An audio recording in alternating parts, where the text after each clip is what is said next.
ವೇದವಾಕ್ಯವನ್ನೆಲ್ಲ ಮೋದಲಿ ಕನ್ನಡದಿ ಬೋಧಿಸುವ ಜನರ ವೇದಾಮತಿಗೆ ತಿಳಿಸಿರುವ ಸಾರವಿಜಗುಡಿಗೆ ಮಣಿಯುವೆನು ಸಾರವಿಜಗುಡಿಗೆ ಮಣಿಯುವೆನು ನಿಜವನ್ನರಿಸುವ ಸಿರಿ ನಿಜ ಗುಡಿಯ ಗ್ರಂಥವನ್ನು ನಿಜವಾಗಿ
ಬ್ರಹ್ಮಾನಂದಂ ಪರಮಸುಖದಂ ಕೇವಲಂ ಜ್ಞಾನಮೂರ್ತಿಂ ದ್ವಂದ್ವಾತೀತಂ ಗಗನಸದೃಶಂ ತತ್ವಮಸ್ಯಾದಿಲಕ್ಷ್ಯಂ ಏಕಂ ನಿತ್ಯಂ ವಿಮಲಮಚಲಂ ಸರ್ವಧಿ ಸಾಕ್ಷೀಭೂತಂ ಭಾವಾತೀತಂ ತ್ರಿಗುಣರಹಿತಂ ಸದ್ಗುರುಂ ತಂ ನಮಾಮಿ. ಸಿದ್ಧ ಸದ್ಗುರುಪಾದಾಬ್ಜಂ ಜನನೀ ಜನಕಸ್ತತಃ ತತ್ವೋಪದೇಶಕರ್ತಾರಂ ನತ್ವಾ ಭಕ್ತಿಪುರಸ್ವರಂ. ಜಗದಾದಿ ಜಗದ್ಗುರು ಅದ್ವೈತ ಸಾರ್ವಭೌಮ ಭಕ್ತರ ಮುಕ್ತರ ಕಲ್ಪವೃಕ್ಷ ಕಾಮಧೇನು ಸದ್ಗುರು ಸಿದ್ಧಾರೂಢ ಮಹಾಸ್ವಾಮಿಗಳ ಶ್ರೀಪಾದ ಪದ್ಮಗಳಿಗೂ ಆರೂಢ ಜ್ಯೋತಿ ಸದ್ಗುರು ಶಿವಪುತ್ರ ಮಹಾಸ್ವಾಮಿಗಳ ಶ್ರೀಪಾದಗಳಿಗೂ ಶ್ರೋತ್ರಿಯ ಬ್ರಹ್ಮನಿಷ್ಠರು ಬ್ರಹ್ಮಲೀನರು ಸದ್ಗುರು ಬಸವಾನಂದರ ಚರಣ ಕಮಲಗಳಿಗೂ ಅನಂತ ದೀರ್ಘ ದಂಡ ಪ್ರಣಾಮಗಳನ್ನು ಸಮರ್ಪಿಸುತ್ತ ಸದ್ಗುರು ಸಿದ್ಧಲಿಂಗಪ್ಪ ತಾತ ಕಪಗಲ್ ಇವರನ್ನು ಮನದೋಳು ಧ್ಯಾನಿಸುತ್ತ ತಮ್ಮೆಲ್ಲರಿಗೂ ವಂದಿಸುತ್ತ ಈ ದಿನ ಶ್ರೀಮದ್ ಭಗವದ್ಗೀತೆ ಎನ್ನುವ ಗ್ರಂಥದ 13ನೇ ಅಧ್ಯಾಯದ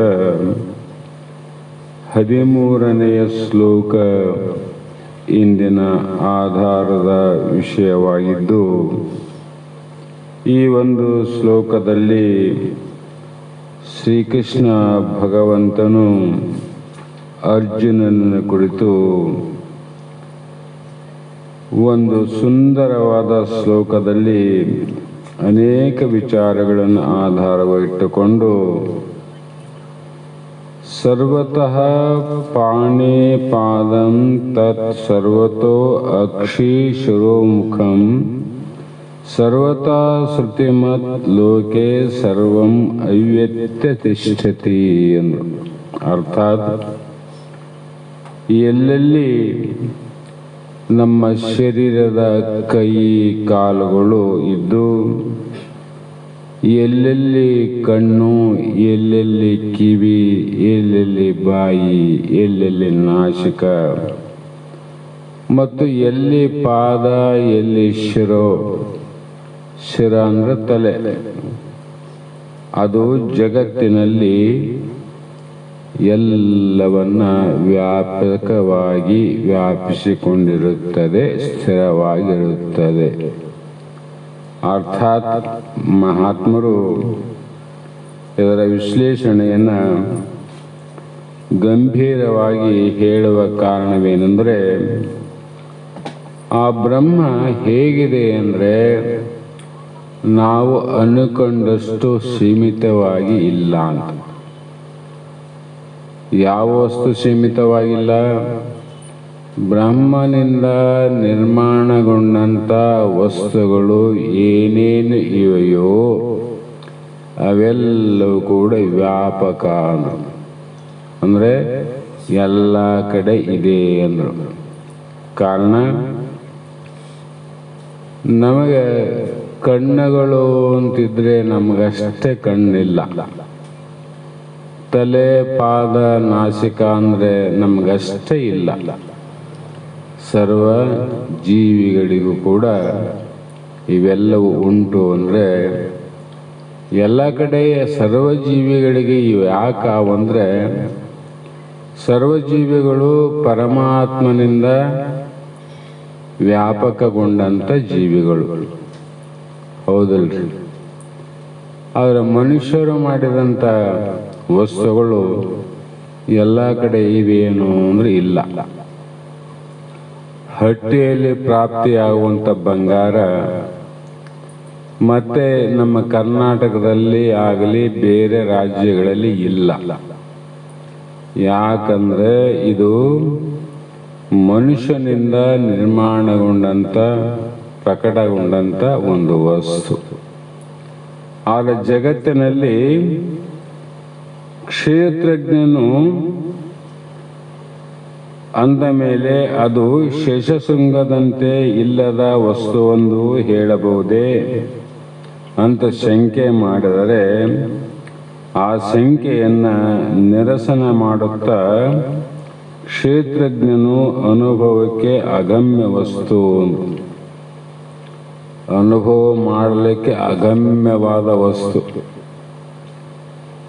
ನಾವು ಮನುಷ್ಯರಾದ ಮೇಲೆ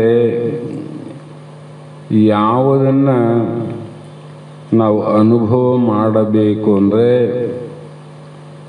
ಇಷ್ಟು ಜನ್ಮಗಳಲ್ಲಿ, ಈಗಿನ ಜನ್ಮದಲ್ಲಿ, ಮುಂದೆ ಬರುವಂಥ ಜನ್ಮಗಳಲ್ಲಿ ನಮಗೆ ಅನುಭವಕ್ಕೆ ಬಂದಂಥ ವಸ್ತುಗಳು ಬಹಳ. ಎಲ್ಲ ಜನ್ಮದಲ್ಲಿ ಎಲ್ಲ ವಸ್ತುವಿನ ಅನುಭವ ಆದಲ್ರಿ. ಯಾಕೆ ಇದರ ಅನುಭವ ಆಗ್ಯದಂದರೆ, ಗಮ್ಯವಾದ ವಸ್ತುಗಳಂತ. ಅನಿತ್ಯವಾದ ವಸ್ತುಗಳ ಅನುಭವ ಆದ ವಿನ ಅಗಮ್ಯವಾದ ವಸ್ತು ಯಾವುದು ಅಂದರೆ ಆತ್ಮ. ಅಗಮ್ಯವಾದ ವಸ್ತು ಪರಮಾತ್ಮ. ಅದಕ್ಕಾಗಿ ಅಗಮ್ಯವಾದ ವಸ್ತುವಿನ ಅನುಭವವನ್ನು ಮಾಡ್ರಿ ಅಂತ ಮಹಾತ್ಮ ಹೇಳಿದರು. ಯಾಕೆ ಹೇಳಿದ್ರು? ಅಗಮ್ಯವಾದ ವಸ್ತುವಿನ ಅನುಭವ ಮಾಡಿದರೆ ಅಗಮ್ಯವಾದ ಆನಂದ ಪ್ರಾಪ್ತಿ ಆಗ್ತದೆ. ಗಮ್ಯವಾದ ವಸ್ತುಗಳನ್ನು ಅನುಭವ ಮಾಡಿದರೆ ಗಮ್ಯ ಆನಂದ ಉತ್ಪತ್ತಿ ಆಗ್ತದೆ. ಅದಕ್ಕೆ ಕ್ಷಣಿಕ ಆನಂದ. ಒಂದು ದೇಹದಲ್ಲಿ ಇದ್ದಂಥ ಆನಂದ ಮತ್ತೊಂದು ದೇಹದಲ್ಲಿ ಇಲ್ಲ. ಈ ದೇಹದಲ್ಲಿ ಆಗುವಂಥ ಆನಂದ ಮುಂದಿನ ದೇಹದಲ್ಲಿ ಆಗುವುದಿಲ್ಲ. ಯಾಕಂದರೆ ಅಶಾಶ್ವತವಾದ ಗಮ್ಯ ವಸ್ತುವಿನ ಅನುಭವ ನಮಗಾಗದ ವಿನಃ ಅಗಮ್ಯವಾದಂಥ ಆತ್ಮನ ಅನುಭವ ನಮಗಾಗಿಲ್ಲ. ಹಾಗಾಗಿ ಇವು ಸರ್ವ ಉಪಾಧಿಗಳಿಂದ, ಉಪಾಧಿಗಳು ಸರ್ವ ಅಂದರೆ ಬಹಳಷ್ಟು ಉಪಾಧಿಗಳು ಎಷ್ಟೇ ಇದ್ದರೂ ಕೂಡ ಅವುಗಳಲ್ಲಿ ಅನೇಕ ಉಪಾಧಿ ವಸ್ತುಗಳಲ್ಲಿ ಏಕವಾಗಿರತಕ್ಕಂಥ ಆತ್ಮ ಮಾತ್ರ ಒಬ್ಬನೇ. ಗಡಿಗೆಗಳು ಎಷ್ಟು ಪ್ರಕಾರ ಇದ್ದರೂ ಕೂಡ ಅದರಲ್ಲಿ ಮಣ್ಣು ಮಾತ್ರ ಏಕವಾಗಿದೆ. ಆಭರಣಗಳು ಎಷ್ಟೇ ವಿಧವಾಗಿದ್ದರೂ ಕೂಡ ಅದರಲ್ಲಿ ಬಂಗಾರ ಏಕವಾಗಿದೆ. ಅದರಂತೆ ಭಗವಂತನು ಯಾವ ಉಪಾಧಿಗಳಿಂದ ಅವ್ಯಕ್ತವಾಗಿ ವ್ಯಕ್ತವಾಗದೆ ಇರುವಂಥ ವಸ್ತು ನಮಗೆ ಯಾಕೆ ತೋರ್ತಾ ಇಲ್ಲ, ಅನುಭವಕ್ಕೆ ಬರ್ತಾ ಇಲ್ಲಂದ್ರೆ ಅಧ್ಯಾರೂಪ ದೃಷ್ಟಿಯಿಂದ ವರ್ಣಿಸುತ್ತಾರೆ. ಅಧ್ಯಾಸ ರೂಪ, ಅಧ್ಯಾರೂಪ ಇವೆಲ್ಲವೂ ಕೂಡ ಪ್ರಪಂಚವು ನಿರ್ವಿಶೇಷವೂ ಆದ ವಸ್ತುವಿನಲ್ಲಿ ಉಪಾಧಿ ಧರ್ಮಗಳನ್ನು ಆರೋಪಿಸಿ ಅವು ಇಲ್ಲದಿದ್ದರೂ ಇದ್ದಂತೆ ಹೇಳಿ ಜಗತ್ತಿನಲ್ಲಿ ಯಾವು ಇಲ್ಲ ಅವು ಇದ್ದಂತೆ ತೋರ್ತಾವ. ಅದೇ ವಿಶೇಷ. ಇಲ್ಲದ ವಸ್ತುಗಳು ಇದ್ದಂತೆ ತೋರಿ ಇರುವ ವಸ್ತು ಇಲ್ಲದಂತೆ ತೋರ್ತದಲ್ಲ, ಅದೇ ದೃಷ್ಟಿ ದೋಷ ಅಂತ ಕರೆದ್ರು. ಆ ದೃಷ್ಟಿ ದೋಷಕ್ಕೆ ಕಾರಣ ಏನಂದ್ರೆ ಅಜ್ಞಾನವೇ ಅದಕ್ಕೆ ಮೂಲ ಕಾರಣ. ಹಾಗಾಗಿ ಉಪನಿಷತ್ತುಗಳಲ್ಲಿ ಪರಮಾತ್ಮನನ್ನ ಅನುಭವ ಮಾಡಲಿಕ್ಕೆ ಎರಡು ರೀತಿಯ ಲಕ್ಷಣಗಳನ್ನ ಹೇಳ್ತಾ ಬಂದವ. ಎರಡು ಯಾವುವು? ಒಂದು ತಟಸ್ಥ ಲಕ್ಷಣ, ಮತ್ತೊಂದು ಸ್ವರೂಪ ಲಕ್ಷಣ. ಈ ತಟಸ್ಥ ಲಕ್ಷಣವು ಶಾಖ ಚಂದ್ರ ನ್ಯಾಯದಂತೆ ಅಂತ ಬರೀತಾರೆ. ಅಂದ್ರೆ ಇದು ಬಹಳ ಮುಮುಕ್ಷುಗಳಿಗೆ ಬಹಳಷ್ಟು ಉಪಕಾರವನ್ನು ಮಾಡುತ್ತದೆ. ಹೇಗಂದ್ರೆ ಬಿದಿಗೆಯ ಚಂದ್ರನು ರೇಖಾ ಮಾತ್ರವಾಗಿರುತ್ತಾನೆ. ಅದನ್ನು ನೋಡಿದವರು ಮತ್ತೊಬ್ಬರಿಗೆ ತೋರಿಸಬೇಕಾಗಿರುತ್ತದೆ. ಆ ರೇಖಾ ಮಾತ್ರ ಚಂದ್ರನು ಸಹ ಕಂಡು ಬರುವುದಿಲ್ಲ. ಆದುದರಿಂದ ಆ ಮರವನ್ನು ನೋಡು, ಮರದ ಶಾಖೆಯನ್ನು ನೋಡು. ಶಾಖೆಯ ಮೇಲೆ ನೋಡಿದ ಒಬ್ಬನು ಆಕಾಶದಲ್ಲಿ ಒಂದು ಗೇಣು ನೋಡಿದರೆ ಚಂದ್ರನು ಕಾಣಿಸುತ್ತಾನೆ ಎಂದು ತೋರಿಸಬೇಕಾಗುತ್ತದೆ. ತಟಸ್ಥ ಲಕ್ಷಣಗಳಿವು.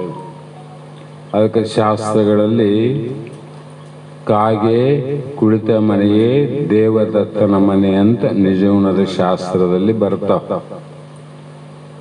ಹಾಗಾಗಿ ಒಂದು ಅಣುವಿನಿಂದ ಚಂದ್ರನನ್ನ ತೋರಿಸ್ಬೇಕಾಗ್ತದೆ.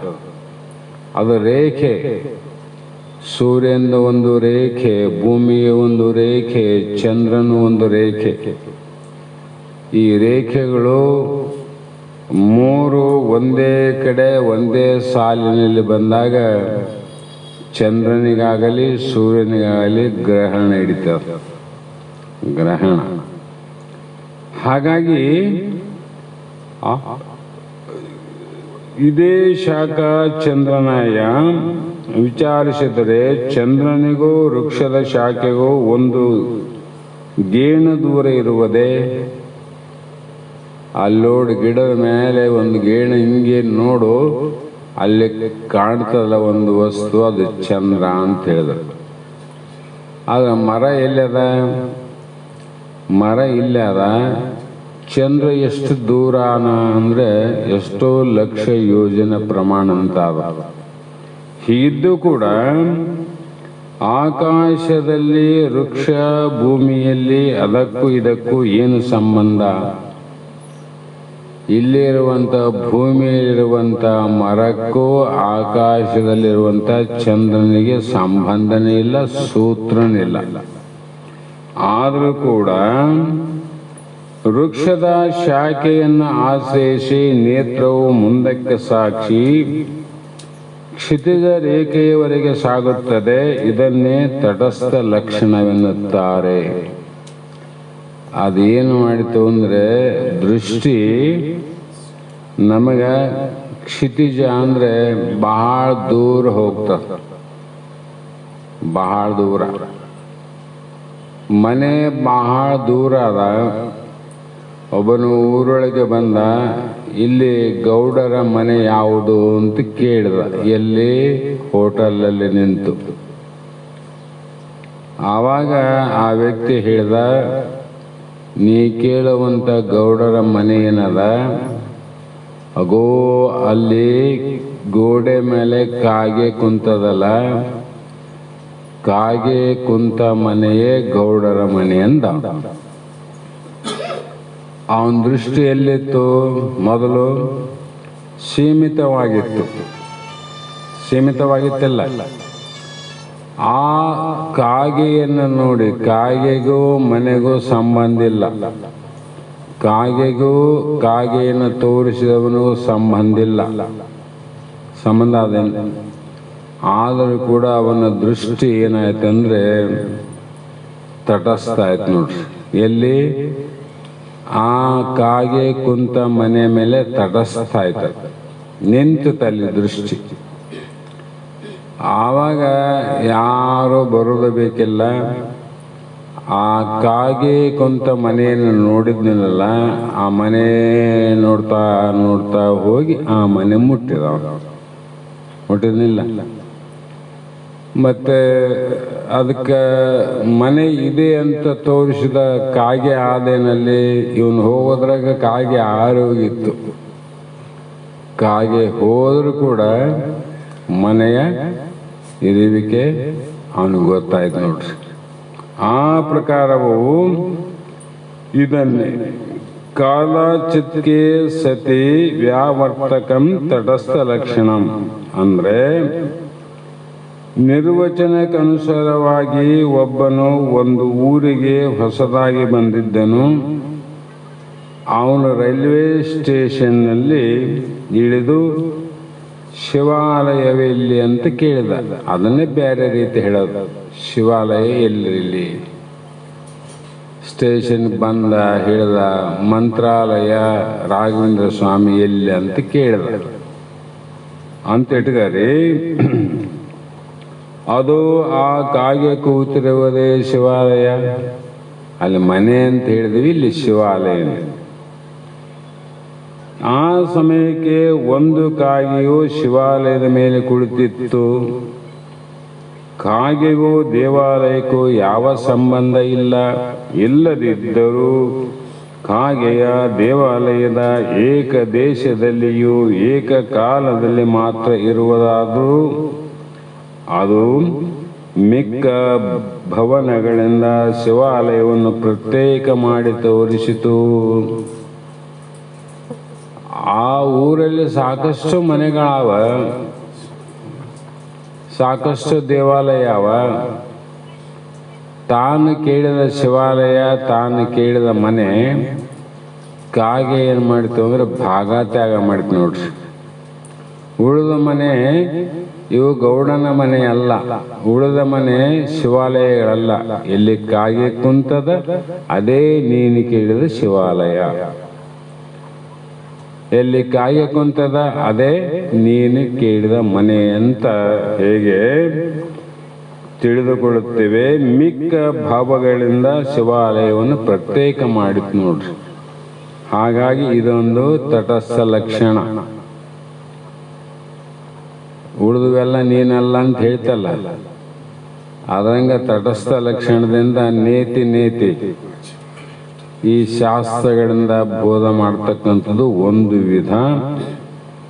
ಇದೇ ತಟಸ್ಥ ಲಕ್ಷಣವನ್ನ ತೈತೇರಿಯ ಉಪನಿಷತ್ತಿನಲ್ಲಿ ಯತೋ ವಾ ಇಮಾನಿ ಭೂತಾನಿ ಜಾಯಂತೆ ಏನ ಜಾತಾನಿ ಜೀವಂತಿ ಯತ್ ಪ್ರಯಂತೆ ಅಭಿಸಂವಿಶಂತಿ ತದ್ ಬ್ರಹ್ಮ ಅಂತ ಹೇಳಿತು. ಬ್ರಹ್ಮನ ಲಕ್ಷಣ ಹೇಗೆ ಹೇಳಿತು ತೈತೇರಿಯ ಉಪನಿಷತ್ತು?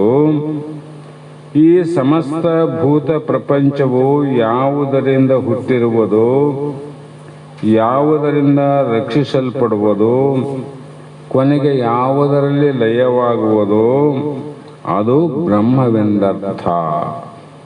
ತೈತೇರಿಯ ಉಪನಿಷತ್ತು ಬ್ರಹ್ಮನ ಲಕ್ಷಣಕ್ಕೆ ಹೇಳಿದ್ ನೋಡ್ರಿ. ಅಂದರೆ ಎದುರಿಗೆ ತೋರುವ ಪ್ರಪಂಚವನ್ನ ಆಧಾರವಾಗಿಟ್ಟುಕೊಂಡು ತೋರದಿರುವ ಪರಮಾತ್ಮನನ್ನ ಊಹಿಸುವುದೇ ತಟಸ್ಥ ಲಕ್ಷಣ ಅಂದ್ರು. ಬ್ರಹ್ಮ ನಮಗೆ ತೋರ್ತದೇನು, ಕಾಣ್ತದೇನು? ಯಾರಾದರೂ ಕಂಡೀನಿ, ತೋರಿನಿ, ನೋಡಿನಿ ಅಂತ ಹೇಳಿದ್ರೆ ಖಂಡಿತವಾಗಿ ಆತ ಬ್ರಹ್ಮವನ್ನು ನೋಡಿಲ್ಲ ಅಂತ ತಿಳ್ಕೋಬೇಕು. ಅವ್ರು ನೋಡಿನಿ ಅಂದ್ರೂ ಕೂಡ ನಾವು ತಿಳ್ಕೋಬೇಕು. ಯಾಕಂದ್ರೆ ಬ್ರಹ್ಮ ನಿರಾಕಾರ. ಬ್ರಹ್ಮನಿಗೆ ಆಕಾರ ಇತ್ತು ಅಂದ್ರೆ ಅವರು ನೋಡಿನಿ, ನೋಡಕತ್ತೀನಿ, ಇನ್ನು ಸಮೀಪ ಇದ್ದೀನಿ ಅಂತ ಹೇಳಿದ್ರೆ ಒಪ್ಪಬಹುದು.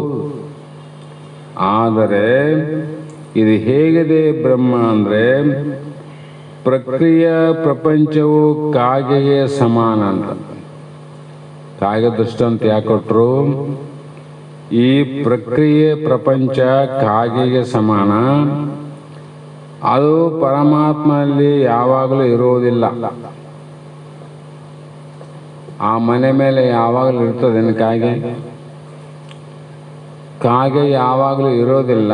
ಆದರೆ ಕಾಗೆ ಇರುವ ಮನೆಯನ್ನು ತೋರಿಸಿ ನೋಡ್ರಿ. ಅದರಂತೆ ಒಂದು ಸ್ಥಳದಲ್ಲಿ ಮಾತ್ರ ಇರುತ್ತದೆ, ಆದರೂ ಪರಮಾತ್ಮನನ್ನು ತಿಳಿದುಕೊಳ್ಳಲು ಅದು ಸಾಧನ ಆಯಿತು. ಮನೆಯನ್ನ ತಿಳಿಲಿಕ್ಕೆ ಸಾಧನ ಆಯ್ತಿಲ್ಲ, ದೇವಾಲಯವನ್ನು ತಿಳಿಲಿಕ್ಕೆ ಸಾಧನವಾಯಿತು. ಅದರಂತೆ ಬ್ರಹ್ಮವನ್ನು ತಿಳಿಲಿಕ್ಕೆ ಪ್ರಪಂಚ ಸಾಧನ ನೋಡ್ರಿ, ಸಾಧನ ಇದು. ಯಾಕಂದ್ರೆ ಇಂದ್ರಿಯಗಳಿಗೆ ಗೋಚರವಾಗುವ ಉಪಾಧಿಗಳನ್ನು ಅವಲಂಬಿಸಿ ಅವುಗಳ ದ್ವಾರ ಇಂದ್ರಿಯಾತೀತವಾದ ಆತ್ಮನನ್ನು ನಾವು ತಿಳ್ಕೋಬೇಕಾಗಿದೆ. ನಮ್ಮ ಇಂದ್ರಿಯಗಳು ಮುಖ್ಯವಾಗಿ ಇಲ್ಲಿ ಅಂತರೇಂದ್ರಿಯಗಳು ಪ್ರಾಮುಖ್ಯ ಆದಿಲ್ಲ. ಇವು ಚತುರಂಗ ಬಲ. ರಾಜನಿಗೆ ಚತುರಂಗ ಬಲ ಬಹಳ ಮುಖ್ಯ. ಅದರಂತೆ ಮನ, ಬುದ್ಧಿ, ಚಿತ್ತ, ಅಹಂಕಾರ ಅನ್ನುವುದು ಆತ್ಮನ ಚತುರಂಗ ಬಲ. ಇದು ಈ ಚತುರಂಗ ಬಲದ ಆಚೆಗೆ ರಾಜ ಇರ್ತಾನೋ, ಆ ಒಂದು ಬಲದಲ್ಲಿ ಕೂಡಿರ್ತಾನೋ, ಅವನು ಬೇರೆನೇ ಇರ್ತಾನ. ಹಾಗಾಗಿ ಅದರಂತೆ ನಮ್ಮ ಮನಸ್ಸು, ನಮ್ಮ ಚಿತ್ತ, ನಮ್ಮ ಬುದ್ಧಿ ಎಲ್ಲೆಲ್ಲಿ ಹೋಗಿ ಎಷ್ಟೆಷ್ಟು ತಿಳಿತದ, ಎಷ್ಟೆಷ್ಟು ತಿಳಿತದ, ತಿಳಿದ ಮೇಲೆ ಇನ್ನ ಏನು ತಿಳಿಲಿಕ್ಕೆ ಉಳಿತದ ಅದು ಬ್ರಹ್ಮ ನೋಡ್ರಿ. ಅಗೋಚರ ಅಂದರಲ್ಲ, ಇವೆಲ್ಲ ತಿಳಿತೀವಿ, ಗೋಚರ ಆಗ್ತಾವ. ಬ್ರಹ್ಮ ಅಗೋಚರ. ಆದರೆ ಇವುಗಳನ್ನ ತಿಳಿತಾ ತಿಳಿತಾ ತಿಳಿತಾ ತಿಳಿತಾ ಹೋಗಿ ತಿಳಿಲಿಕ್ಕೆ ಇನ್ನೇನು ಕಾಣೋದಿಲ್ಲೋ ಅಲ್ಲೆಲ್ಲ ಇಂದ್ರಿಯಾದಿಗಳು ತಟಸ್ಥ ಆಗ್ತಾವಲ್ಲ, ಅದು ಆಚೆಗಿರ್ತಕ್ಕಂಥದ್ದು ಬ್ರಹ್ಮ. ಹಾಗಾಗಿ ಪರಬ್ರಹ್ಮ ಸ್ವರೂಪನಾದ ಕ್ಷೇತ್ರಜ್ಞನ ಲಕ್ಷಣಗಳನ್ನು 5 ಶ್ಲೋಕಗಳಲ್ಲಿ ಭಗವಂತ ಬೋಧಿಸ್ತಾನಲ್ಲಿ. ಇವುಗಳಲ್ಲಿ 4 ಶ್ಲೋಕಗಳು ತಟಸ್ಥ ಲಕ್ಷಣ ಪರವಾಗಿ, ಕೊನೆಯ ಸ್ವರೂಪವು ಸ್ವರೂಪ ಲಕ್ಷಣ ಪದ್ಧತಿಯಲ್ಲಿಯೂ ವರ್ಣಿಸಲ್ಪಡುತ್ತದೆ. ಹೇ ಅರ್ಜುನ, ಪರಬ್ರಹ್ಮದ ವಸ್ತುಗಳು ಎಲ್ಲೆಲ್ಲಿ ಆವಂದ್ರು, ಎಲ್ಲಿ ನೋಡ್ತೇವೆ ಅಲ್ಲಿ ಆವಂದ್ರು. ಅವನ ಪಾದಗಳು ಸಹ ಎಲ್ಲೆಲ್ಲಿ ಇರುತ್ತವೆ. ಸರ್ವತೋ ಪಾದ, ಸರ್ವತೋ ಭುಜ, ಸರ್ವತೋ ಚಕ್ಷು ಅಂತ ವಚನಕಾರರು ಕೂಡ ಹೇಳ್ಯಾರ. ಎಲ್ಲೆಲ್ಲಿ ನೋಡು ನೀನೆ ಅಂತ. ಹಾಗಾಗಿ ಎಲ್ಲ ಕಣ್ಣುಗಳು, ಎಲ್ಲ ತಲೆಗಳು, ಎಲ್ಲ ಮುಖಗಳು ಪರಮಾತ್ಮಗಳೇ. ಅವನ ಸ್ತೋತ್ರಗಳು ಎಲ್ಲೆಲ್ಲಿಯೂ ವ್ಯಾಪಿಸಿವೆ. ಪ್ರಪಂಚವೆಲ್ಲ ಅವನೇ ವ್ಯಾಪಿಸಿಕೊಂಡಿದ್ದಾನೆ. ಆಕಾಶವೇ ಜಗತ್ತನ್ನು ವ್ಯಾಪಿಸಿಕೊಂಡಿದೆ ಅಂದರೆ ವ್ಯಾಪಕವಾದಿಲ್ಲ, ಅಲ್ಲಿ ತುಕಡೆ ಆದಂಗದು. ಆಕಾಶ ತುಕಡೆ ಆಗಿಲ್ಲ, ಒಂದೇ ಆಕಾಶ ಎಲ್ಲ ಕಡೆ ವ್ಯಾಪಕವಾಗಿ ಹೇಗಿದೆಯೋ ಅದು ಪಂಚಮಭೂತದ ಒಂದು ಆಕಾಶವೇ ಇಷ್ಟು ವಿಶಾಲಾದಂದರೆ ಪರಮಾತ್ಮನ ವ್ಯಾಪಕ ಎಷ್ಟಿದೆ ಅಂದರೆ 14 ಲೋಕದಲ್ಲಿ ಅದು ಪೂರ್ಣಿದೆ. ಈ ಲೋಕದವರಿಗೆ ಆಕಾಶ ಕಾಣ್ತದ, ಹೌದಿಲ್ಲ? ಸ್ವರ್ಗಲೋಕದವರಿಗೆ, ವೈಕುಂಠದವರಿಗೆ ಇದೇ ಆಕಾಶ ಕಾಣತದಂತ ಹೇಳಿದ್ರೆ ಆ ಸ್ವರ್ಗ ಭೂಲೋಕದಲ್ಲಿ ಆದಂತ ಅರ್ಥ ಆಗ್ತದೆ. ಶಾಸ್ತ್ರಗಳಲ್ಲಿ ಹೇಳಿದ 13 ಲಕ್ಷ ಯೋಜನೆ ಪ್ರಮಾಣ ದೂರದಲ್ಲಿ ಸ್ವರ್ಗಲೋಕ ಆದಂತ ವಿವೇಕ ಚಿಂತಾಮಣಿಯಲ್ಲಿ ನಿಜಗುಂಡರು ಬರ್ತಾರೆ. ಅಂದ್ರೆ ಈ ಲೋಕದಲ್ಲಿ ಇಲ್ಲಂದ್ರೆ ಅವರಿಗೆ ಈ ಆಕಾಶ ಕಾಣೋದಿಲ್ಲ ಅಂತ ಸಂಶಯ ಬರ್ತದೆ. ಮತ್ತೆ ಅವರಿಗೆ ಮುಚ್ಚಿದ್ದು ಇನ್ನೊಂದು ಬೇರೆ ಆದಂತಾಯ್ತು. ಎಲ್ಲಕ್ಕೂ ವ್ಯಾಪಕವಾಗಿರ್ತಕ್ಕಂಥದ್ದು ಯಾವುದು ಅಂದ್ರೆ ಅದು ಬ್ರಹ್ಮ ಅಥವಾ ಆತ್ಮ, ಅದು ಪರಮಾತ್ಮ ಅಂತ ಇಲ್ಲಿ ಹೇಳ್ಬೇಕಾಗಿದೆ.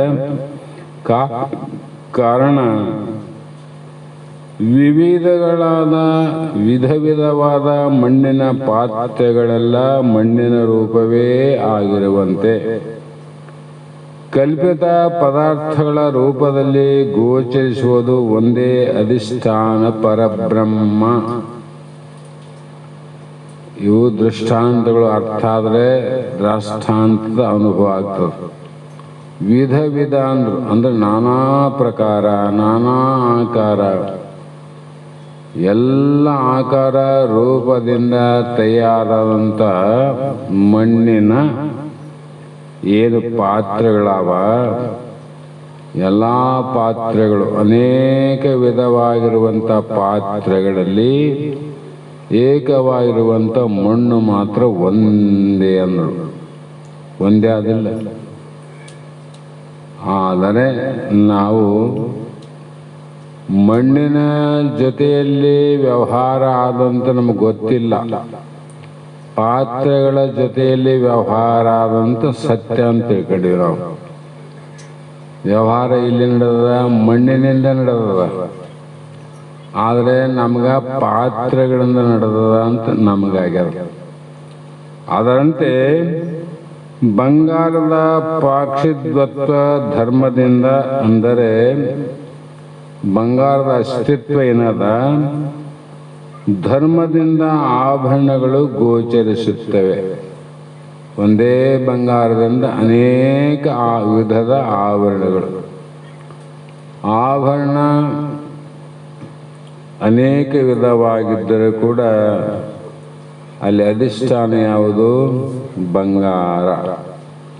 ಅದೇ ರೀತಿ ಜಗದ್ರೂಪದಿಂದ ಗೋಚರಿಸುವುದು ಪರಬ್ರಹ್ಮವೇ. ಅನೇಕ ನಾಮರೂಪಗಳಿಂದ 84 ಲಕ್ಷ ಜೀವರಾಶಿಗಳ ಇವೆಲ್ಲ ಆಭರಣಗಳು, ಇವೆಲ್ಲ ಪಾತ್ರಗಳು. ಇರುವುದೊಂದು ಪಾತ್ರ, ಆನದೊಂದು ಪಾತ್ರ, ಬಡವನೊಂದು ಪಾತ್ರ, ಶ್ರೀಮಂತನೊಂದು ಪಾತ್ರ, ಮತ್ತು ಇನ್ನೂ ಅನೇಕ ವಿಧವಾಗಿ ವಿಚಾರ ಮಾಡಿದ್ರೆ ಎಲ್ಲವೂ ಒಬ್ಬೊಬ್ಬರ ಒಂದು ಪಾತ್ರ. ಹೌದಲ್ಲ? ಅದರೊಳಗೇನದ? ಪರಬ್ರಹ್ಮ. ಹಾಗೆ ಎಲ್ಲ ತೋರಿಕೆ ವಸ್ತುಗಳಿಗೆ ಪರಮಾತ್ಮನೇ ಅಸ್ತಿತ್ವ ಆಧಾರ. ಎಲ್ಲ ಪಾತ್ರೆಗಳಿಗೂ ಎಲ್ಲ ಆಭರಣಗಳಿಗೂ ಮಣ್ಣು ಬಂಗಾರವೇ ಆಧಾರ. ಅದೇ ರೀತಿಯಾಗಿ ಶ್ರೇಷ್ಠ ಕನಿಷ್ಠ ಜೀವರಾಶಿಗಳಿಗೆ ಬ್ರಹ್ಮವೇ ಆಧಾರ. ಅಂದ್ರೆ ಎಲ್ಲೆಲ್ಲಿ ಪರಮಾತ್ಮ ಆನಂತ ಅರ್ಥ ಆಯ್ತಲ್ಲ. ಎಲ್ಲೆಲ್ಲಿ ನೋಡು, ಮುಟ್ಟಿ ನೋಡು, ಯಾವ ಆಭರಣ ಮುಟ್ಟಿ ನೋಡು ಬಂಗಾರನೇ ಯಾವ. ಹೌದಲ್ರಿ? ಯಾವ ಪಾತ್ರೆಯನ್ನು ನೋಡ್ರಿ ಅದ್ರಾಗ ಮಣ್ಣೇ ಅದ. ಅದರಂತೆ ಅರ್ಜುನ, ಸಕಲ ಜೀವಿಗಳೇನವ ಅವೆಲ್ಲದರಲ್ಲಿ ನಾನೇ ಇದ್ದೇನೆ. ನಾನೇ ಇದ್ದೇನೆ ಅಂದರೆ ನಿನ್ನೆನೆ ನೀ ಹೇಳಿದ್ದಿ, ಇಲ್ಲೇನು ಹೇಳಿದೆ ನೀನು ಅಂದರೆ ಸ್ಮೃತಿ ಲಬ್ಧ ಅಂದ್ರಿ. ನಾನು ಇಲ್ಲಿಯವರೆಗೆ ಏನು ಮರೆತಿದ್ದೆ ಭಗವಂತ, ದೇಹವೇ ನಾನಂತ ತಿಳ್ಕೊಂಡು ದೇಹದ ಧರ್ಮ ಕರ್ಮಗಳನ್ನು ನನ್ನಲ್ಲಿ ಆರೋಪ ಮಾಡಿಕೊಂಡು ಒಂದು ಕರ್ಮ ಮಾಡಿದರೆ ಪುಣ್ಯ, ಮತ್ತೊಂದು ಮಾಡಿದರೆ ಪಾಪ, ಇದು ಧರ್ಮ ಇದು ಅಧರ್ಮ ಅನ್ನುವಂಥ ದ್ವಂದ್ವ ರೀತಿಯಲ್ಲಿ ನಾನು ಇದ್ದೆ. ನೀನು ಬೋಧ ಮಾಡದ ಆತ್ಮಜ್ಞೀತೆಯ ಉಪದೇಶದಿಂದ ನನ್ನ ಸ್ವರೂಪದ ಲಕ್ಷಣ ನನಗೆ ಗೊತ್ತಾಗಿದೆ ಈಗ ಅಂತ ಹೇಳಿದಲ್ಲ. ನೀನೇ ಇದ್ದಂಗೆ ಆಯ್ತಲ್ಲ, ಅಲ್ಲಿ ಎಲ್ಲದಲ್ಲಿ ನೀವೇ ಇರಿ. ಹಾಗಾಗಿ ಇದು ವೇದವು ಸಹ ಪುರುಷ ಸೂಕ್ತದಲ್ಲಿ ಇದೇ ಪದ್ಧತಿಯನ್ನು ಅನುಸರಿಸಿ ಸಹಸ್ರ ಶಿರ್ಷಾ ಪುರುಷ ಸಸಾಕ್ಷ ಅಸ್ರಪಾತ ಅಂದ್ರು. ಈ ಕಾಣುವಂಥ ಪ್ರತಿಯೊಂದು ಏನಾದ ಉದಾಹರಣೆ ಕೊಡ್ಬೇಕಂದ್ರೆ, ಒಂದು ಗಜಾನನ ಮೂರ್ತಿಯನ್ನು ಸ್ಥಾಪನೆ ಮಾಡಿದ್ರೆ ಒಂದು ಸಾರ್ವಜನಿಕರದು ಮಣ್ಣಿಂದು, ಶ್ರೀಮಂತರದು ಬಂಗಾರದ. ಶ್ರೀಮಂತರ ಮನೆಗೆ ಬಂಗಾರ ಗಣಪತಿ ಅವ ಅಂದ್ರೆ ಬಯಲಿಗಿಡಂಗಿಲ್ಲ ಅವರು, ಮಣ್ಣಿಂದು ಬಯಲಿಗಿಡ್ತೀವಿ ನಾವು. ಭಾಳ ಹುಷಾರ. ಅದು ಯಾಕೆ ಬಂಗಾರದ ಇಡಬಾರ್ದು? ಹಂಗಿಡಕ್ಕೆ ಬರಂಗಿಲ್ಲ ಅಂತ. ಆಯ್ತು, ಇರಲಿ. ಆ ಮಣ್ಣಿನ ತಯಾರಾದ ಗಣಪತನ ಇರಲಿ, ಬಂಗಾರದಿಂದ ತಯಾರಾದ ಗಣೇಶನಿರಲಿ, ಅಲ್ಲಿ ಕೈ, ಕಾಲು, ಹೊಟ್ಟೆ, ಸೊಂಡಿಲು, ತಲೆ, ಕಿರೀಟ ಎಲ್ಲವೂ ಆವಿಲ್ಲ ಇದ್ದಾಗ ಮಣ್ಣಿನ ಗಣಪತಿಯಲ್ಲಿ ನೋಡಿದರೆ ಪಾದದಿಂದ ಎಲ್ಲಿ ಶಿಖ, ತಲೆ, ಕಣ್ಣು, ಮೂಗು, ಬಾಯಿ, ಸೊಂಡಿಲು, ಕಾಲು, ಹೊಟ್ಟೆ ಆವಿಲ್ಲ. ಎಲ್ಲೇನ ಮುಟ್ಟಿ ನೋಡಿ ಏನದ? ಮಣ್ಣೇ ಅದ. ಅಂದ್ರೆ ಎಲ್ಲವೂ ಮಣ್ಣಂತ ಆಯ್ತಲ್ಲ. ಬಂಗಾರದಿಂದ ಮಾಡಿದ್ರು ಅಷ್ಟೇ ಅದ. ಪಾದದಿಂದ ತಲೆ ಕಿರೀಟವರೆಗೆ ನೋಡ್ಲಿ, ಕಣ್ಣ ನೋಡ್ಲಿ, ಕಿವಿನ ನೋಡ್ಲಿ, ಬಾಯಿನ ನೋಡ್ಲಿ, ಎಲ್ಲವೂ ಬಂಗಾರ ಅಲ್ಲ. ಬಂಗಾರ ಬಿಟ್ಟಾವೇನು ಇಲ್ಲ. ಅದರಂತೆ ಪರಮಾತ್ಮನ ತಲೆಗಳು ಅನೇಕ, ಕಣ್ಣುಗಳು ಅನೇಕ, ಪಾದಗಳು ಅವನವೇ ಎಂದರ್ಥ. ಗಣೇಶನ್ ಬಿಟ್ಟಾವವು, ಗಣಪತಿವಲ್ಲ, ಕೈ, ಕಾಲು, ಕಣ್ಣು. ಅದರಂತೆ ಇಲ್ಲಿ ಸಹಸ್ರವೆಂದರೆ ವಾಚ್ಯಾರ್ಥದ ರೀತಿ ಅಂತ 999 ಆದ ನಂತರ ಬರುವ 1000 ಎಂದರ್ಥ ಅಲ್ಲ. 1000 ತಲೆಗಳಿಗೆ 2000 ಕಣ್ಣುಗಳು ಇರಬೇಕಲ್ಲವೇ? ಆದರೆ ಇಲ್ಲಿ ಸಹಸ್ರ ಅಕ್ಷರವೆಂದರೆ ಹೇಗೆ ಸರಿಯಾಗುತ್ತದೆ? ಸಹಸ್ರ ಅಂದ್ರೆ 1000, ಲಕ್ಷ ಅಂತ ಇಟ್ಕೋರಿ. ಲಕ್ಷ ಅಂದ್ರೆ 50,000 ಜೀವಿಗಳಿದ್ರೆ ಲಕ್ಷ ಕಣ್ಣುಗಳಾವಂತ ಹೇಳ್ಬೋದು. ಇಷ್ಟೇ ಆವೇನು ಇಲ್ಲಿ? ಅದ್ರ ಲೆಕ್ಕ ಇಲ್ಲದಷ್ಟು ಅಂತ ಅರ್ಥ ಮಾಡ್ಬೇಕಂದ್ರು, ಇಲ್ಲಾಂದ್ರೆ ಗಣಿತಕ್ಕೆ ಹೋಗಿ ಸೀಮಿತ ಆಗ್ತದೆ. ಆ ಕಾರಣ ಸರ್ವತಃ ಪಾಣಿಪಾದಂ ತತ್ ಸರ್ವತೋ ಅಕ್ಷಿ ಶಿರೋಮುಖಂ. ಯಾಕೆ ಹೇಳಿದ್ರು? ಚರಾಚರ ಪ್ರಾಣಿ ಕೋಟಿಗಳ ಕಣ್ಣು, ಕಾಲು, ಕೈಗಳು, ಕಿವಿಗಳೆಲ್ಲ ಆ ಪರಮಾತ್ಮನೇ. ಪರಮಾತ್ಮನಿವು. ಪರಮಾತ್ಮ ಆಧಾರದಲ್ಲಿ ಎಲ್ಲಿವರೆಗೂ ಇರುತ್ತವ ಅಲ್ಲಿವರೆಗೂ ಇಂದ್ರಿಯಾದಿಗಳು ಕಾರ್ಯ ಮಾಡ್ತಾವ ನೋಡ್ರಿ. ಎಷ್ಟು ಸಂಕ್ಷಿಪ್ತ. ಪರಮಾತ್ಮನ ಆಧಾರದಲ್ಲಿ ಎಷ್ಟು ಸಂಬಂಧ ಇರ್ತದ ಅಲ್ಲಿವರೆಗೂ ಇವು ಕಾರ್ಯ ಮಾಡ್ತಾವ. ಈಗ ಎದ್ದೀವಿ, ಕಿವಿ ಕೇಳ್ತದ, ಇನ್ನೊಂದು ಬಾಯಿ ಹೇಳ್ತದ, ಮನಸ್ಸು ಕೇಳಕತ್ತವ, ಎಲ್ಲ ನಡೆದದಲ್ಲ. ಒಂದು ವೇಳೆ ಅಚಾನಕ್ ಪ್ರಾಣ ಹೋದ ಮೇಲೆ ಇದೇ ಶರೀರ, ಇದೇ ಕಣ್ಣು, ಇದೇ ಕಿವಿ ಎಲ್ಲ ಅವಲ್ಲ. ಅವ ಕಿವಿ ಕೇಳ್ತಾವೇನು, ಕಣ್ಣು ನೋಡ್ತಾವೇನು? ನೋಡಂಗಿಲ್ಲಲ್ಲ. ಅಂದ್ರೆ ಏನು? ಆಧಾರ. ಆಧಾರದಲ್ಲೇ ಇದ್ದಾಗ ಮಾತ್ರ ಈ ಅದೇ ಮಾಯೆ. ಅದಕ್ಕೆ ಯಾವುದೋ ಒಂದು ಆಧಾರದಲ್ಲಿ ಅದು ಕಾರ್ಯ ಮಾಡ್ತದೆ. ಆಧಾರದಿಂದ ಬಿಡುಗಡೆ ಆದರೆ ಅದು ನಾಶ ಆಗ್ತದೆ. ಉದಾಹರಣೆ, ಚಿಕ್ಕ ಮಕ್ಕಳು ಯಾವ ಕೆಲವು ಈ ಸಂದರ್ಭದಲ್ಲಿ ಗಾಳಿಪಟವನ್ನು ಆಡಿಸಲಿಕ್ಕೆ ಊರ ಹೊರಗೆ ಹೋಗಿ ಆಟ ಆಡ್ತಾವ. ಅದಕ್ಕೊಂದು ಸೂತ್ರಧಾರ ಮಾಡಿ ಆ ದಾರ ಕೈಯಲ್ಲಿ ಹಿಡ್ಕೊಂಡು ಆ ಪಟವನ್ನು ಬಿಡ್ತಾನೆ, ಏರಿಸ್ತಾ ಏರಿಸ್ತಾ ಏರಿಸ್ತಾ ಹೋಗ್ತಾನೆ. ಅದು ಒಂದೊಂದ್ಸಲ ತಾನು ಬಿಟ್ಟ ಪಟವೇ ತನ್ನ ಕಣ್ಣಿಗೆ ಕಾಣದಷ್ಟು ದೂರ ಹೋಗ್ತದೆ ಕೆಲವು ಸಲ. ಹೌದಿಲ್ಲ? ಎಲ್ಲಿವರೆಗೂ ಅದು ಆಡ್ತದ ಆಕಾಶದಲ್ಲಿ, ಮೇಲೆ ಕೆಳಗೆ ಹೋಗೋದು, ಕೆಳಗೆ ಇಳಿಸೋದು, ಮೇಲೆ ಹಾರಿಸೋದು ಸೂತ್ರಧಾರದ ಅಡಿಯಲ್ಲಿ ಕಾರ್ಯ ನಡೀತದೆ. ಒಂದು ವೇಳೆ ಸೂತ್ರಧಾರ ಹರಿದೋಯ್ತಂದ್ರೆ ಅದು ಬಹಳ ಹೊತ್ತು ಆಕಾಶದಲ್ಲಿ ಹಾರಾಡೋದಿಲ್ಲ. ಅದು ಕುಣಿತಾ ಕುಣಿತಾ ಬೀಳ್ತಾ ಬೀಳ್ತಾ ಬೀಳ್ತಾ ಎಲ್ಲೋ ಒಂದು ಗಿಡಕ್ಕಾಗಲಿ ಎಲ್ಲೋ ಒಂದು ಕೆಂಟಿಗಾಗಲಿ ಬಿದ್ದು ಅದು ನಾಶ ಆಗಿ ಹೋಗ್ತದೆ. ಹೌದಿಲ್ಲ? ಅದರಂತೆ ಇದು ಸೂತ್ರ. ಆ ಭಗವಂತನ ಸೂತ್ರದಿಂದ ಇವೆಲ್ಲ ಆಡ್ತವ ಅಂತ ಅವರ ಮಾತು. ಹಾಗಾಗಿ ಕರ್ಮೇಂದ್ರಿಯ, ಜ್ಞಾನೇಂದ್ರಿಯ, ಅಂತಃಕರಣವೆಲ್ಲವೂ ಚಲಿಸುತ್ತಿದ್ದರೆ ಅವುಗಳನ್ನು ಅಲ್ಲಾಡಿಸುವ ಪರಮಾತ್ಮನ ಶಕ್ತಿಯನ್ನು ಊಹಿಸಿ ತಿಳಿದುಕೊಳ್ಳಬೇಕು. ಜಡವಾದ ಪಟ ಆಕಾಶಕ್ಕೆ ಆಡ್ತದಂದ್ರೆ ಚೇತನ, ಆರಿಸುವವನು ಚೇತನ ಸ್ವರೂಪ. ಹೌದಿಲ್ಲ?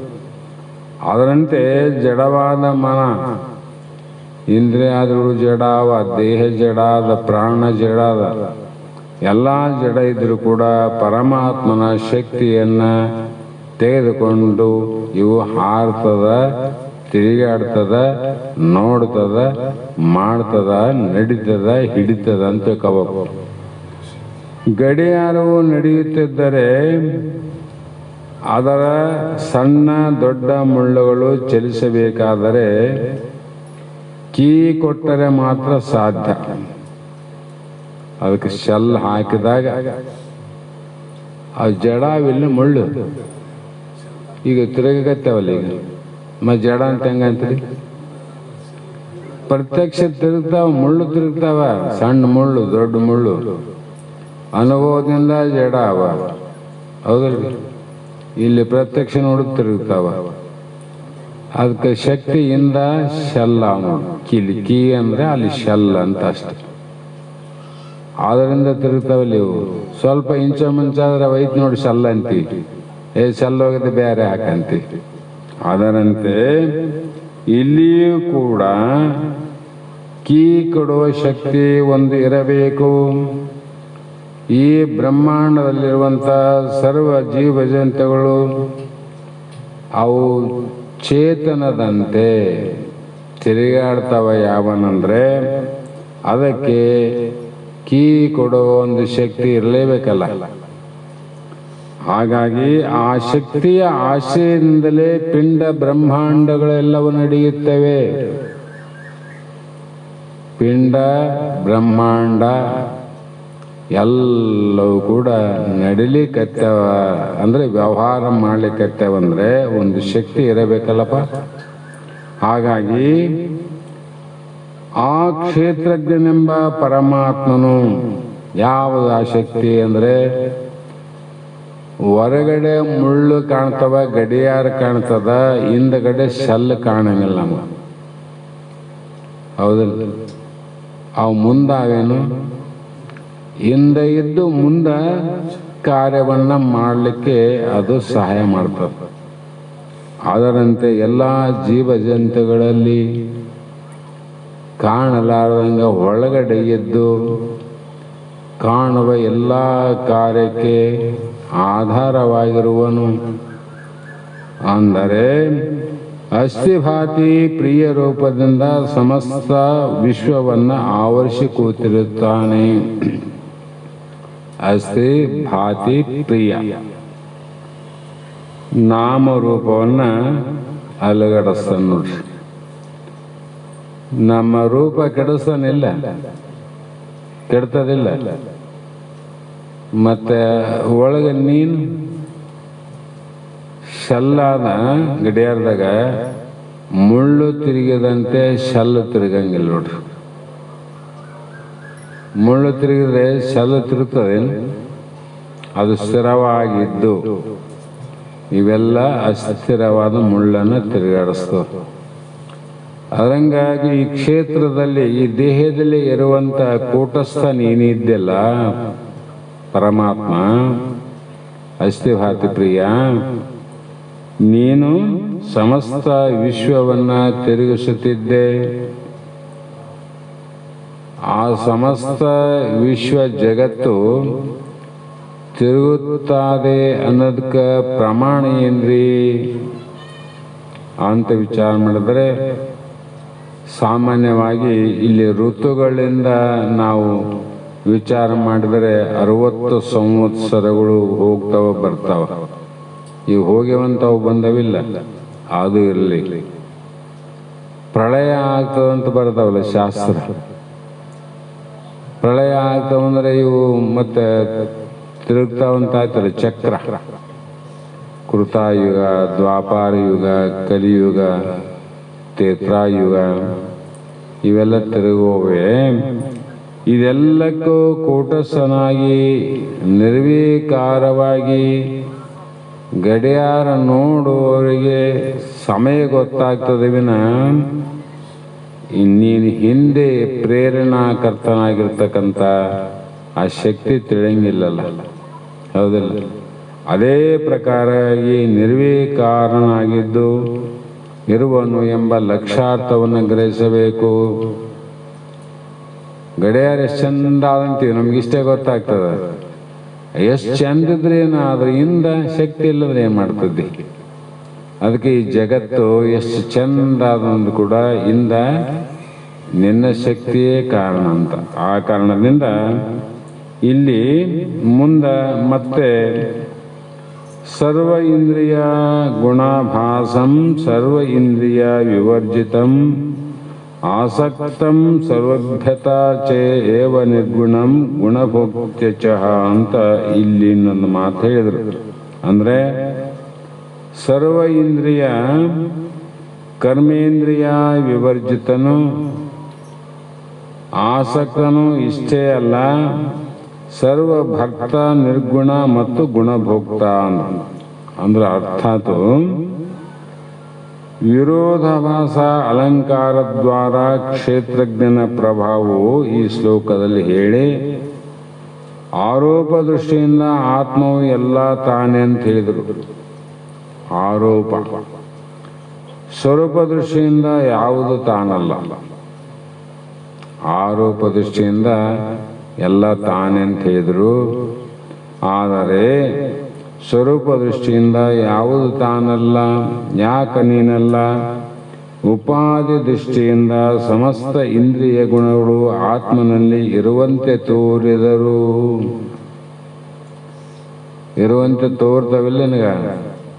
ಆ ಕಾರಣದಿಂದ ಈ ಒಂದು ಸಮಸ್ತ ಇಂದ್ರಿಯ ಗುಣಗಳು ಆತ್ಮನಲ್ಲಿ ಇರುವಂತೆ ತೋರಿದರು. ನಿರುಪಾಧಿಕ ದೃಷ್ಟಿಯಿಂದ ಆತ್ಮನಲ್ಲಿ ಯಾವ ಗುಣ ಇಲ್ಲ. ಅವೆಂದಿ ಕಣ್ಣು ನೋಡುತ್ತಿದ್ದರೆ ನಾನು ನೋಡ್ತೀನಂದಿ, ಕಿವಿ ಕೇಳಿದರೆ ನಾ ಕೇಳ್ತಂದಿ. ಮತ್ತು ಈ ರೀತಿ ಪ್ರತಿಯೊಂದು ಇಂದ್ರಿಯ ಗುಣ ಧರ್ಮಗಳನ್ನು ಆತ್ಮನಲ್ಲಿ ಆರೋಪಿಸುವುದು ಕಂಡುಬರುತ್ತದೆ. ವೇದಾಂತ ಶಾಸ್ತ್ರದಲ್ಲಿ ಇದನ್ನೇ ಬಹಳ ಮುಖ್ಯವಾಗಿ ಹೇಳ್ತಾರೆ. ಆರೋಪ ಯಾಕೆ ಆರೋಪ ಮಾಡ್ಯಾರ ಅಂದರೆ,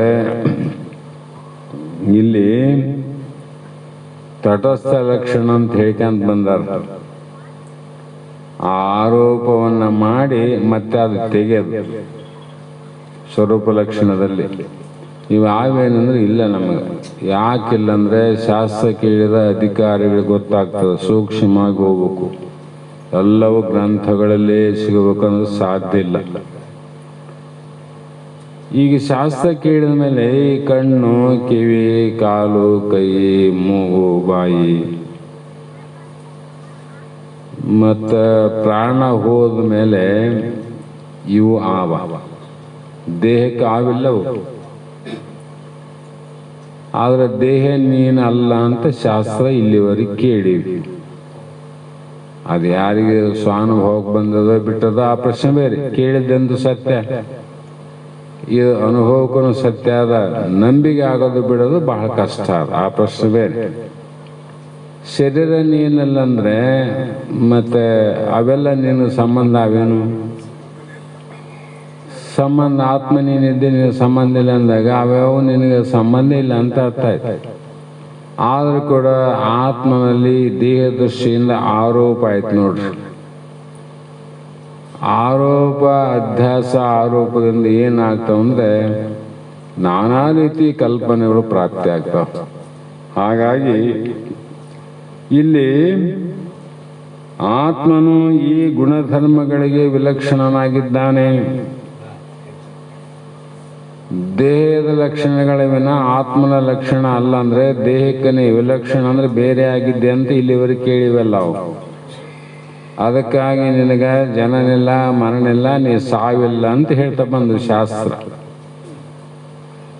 ಮತ್ತು ದೇಹದ ಲಕ್ಷಣ ಆತ್ಮನಲ್ಲಿ ಇತ್ತಂದ್ರೆ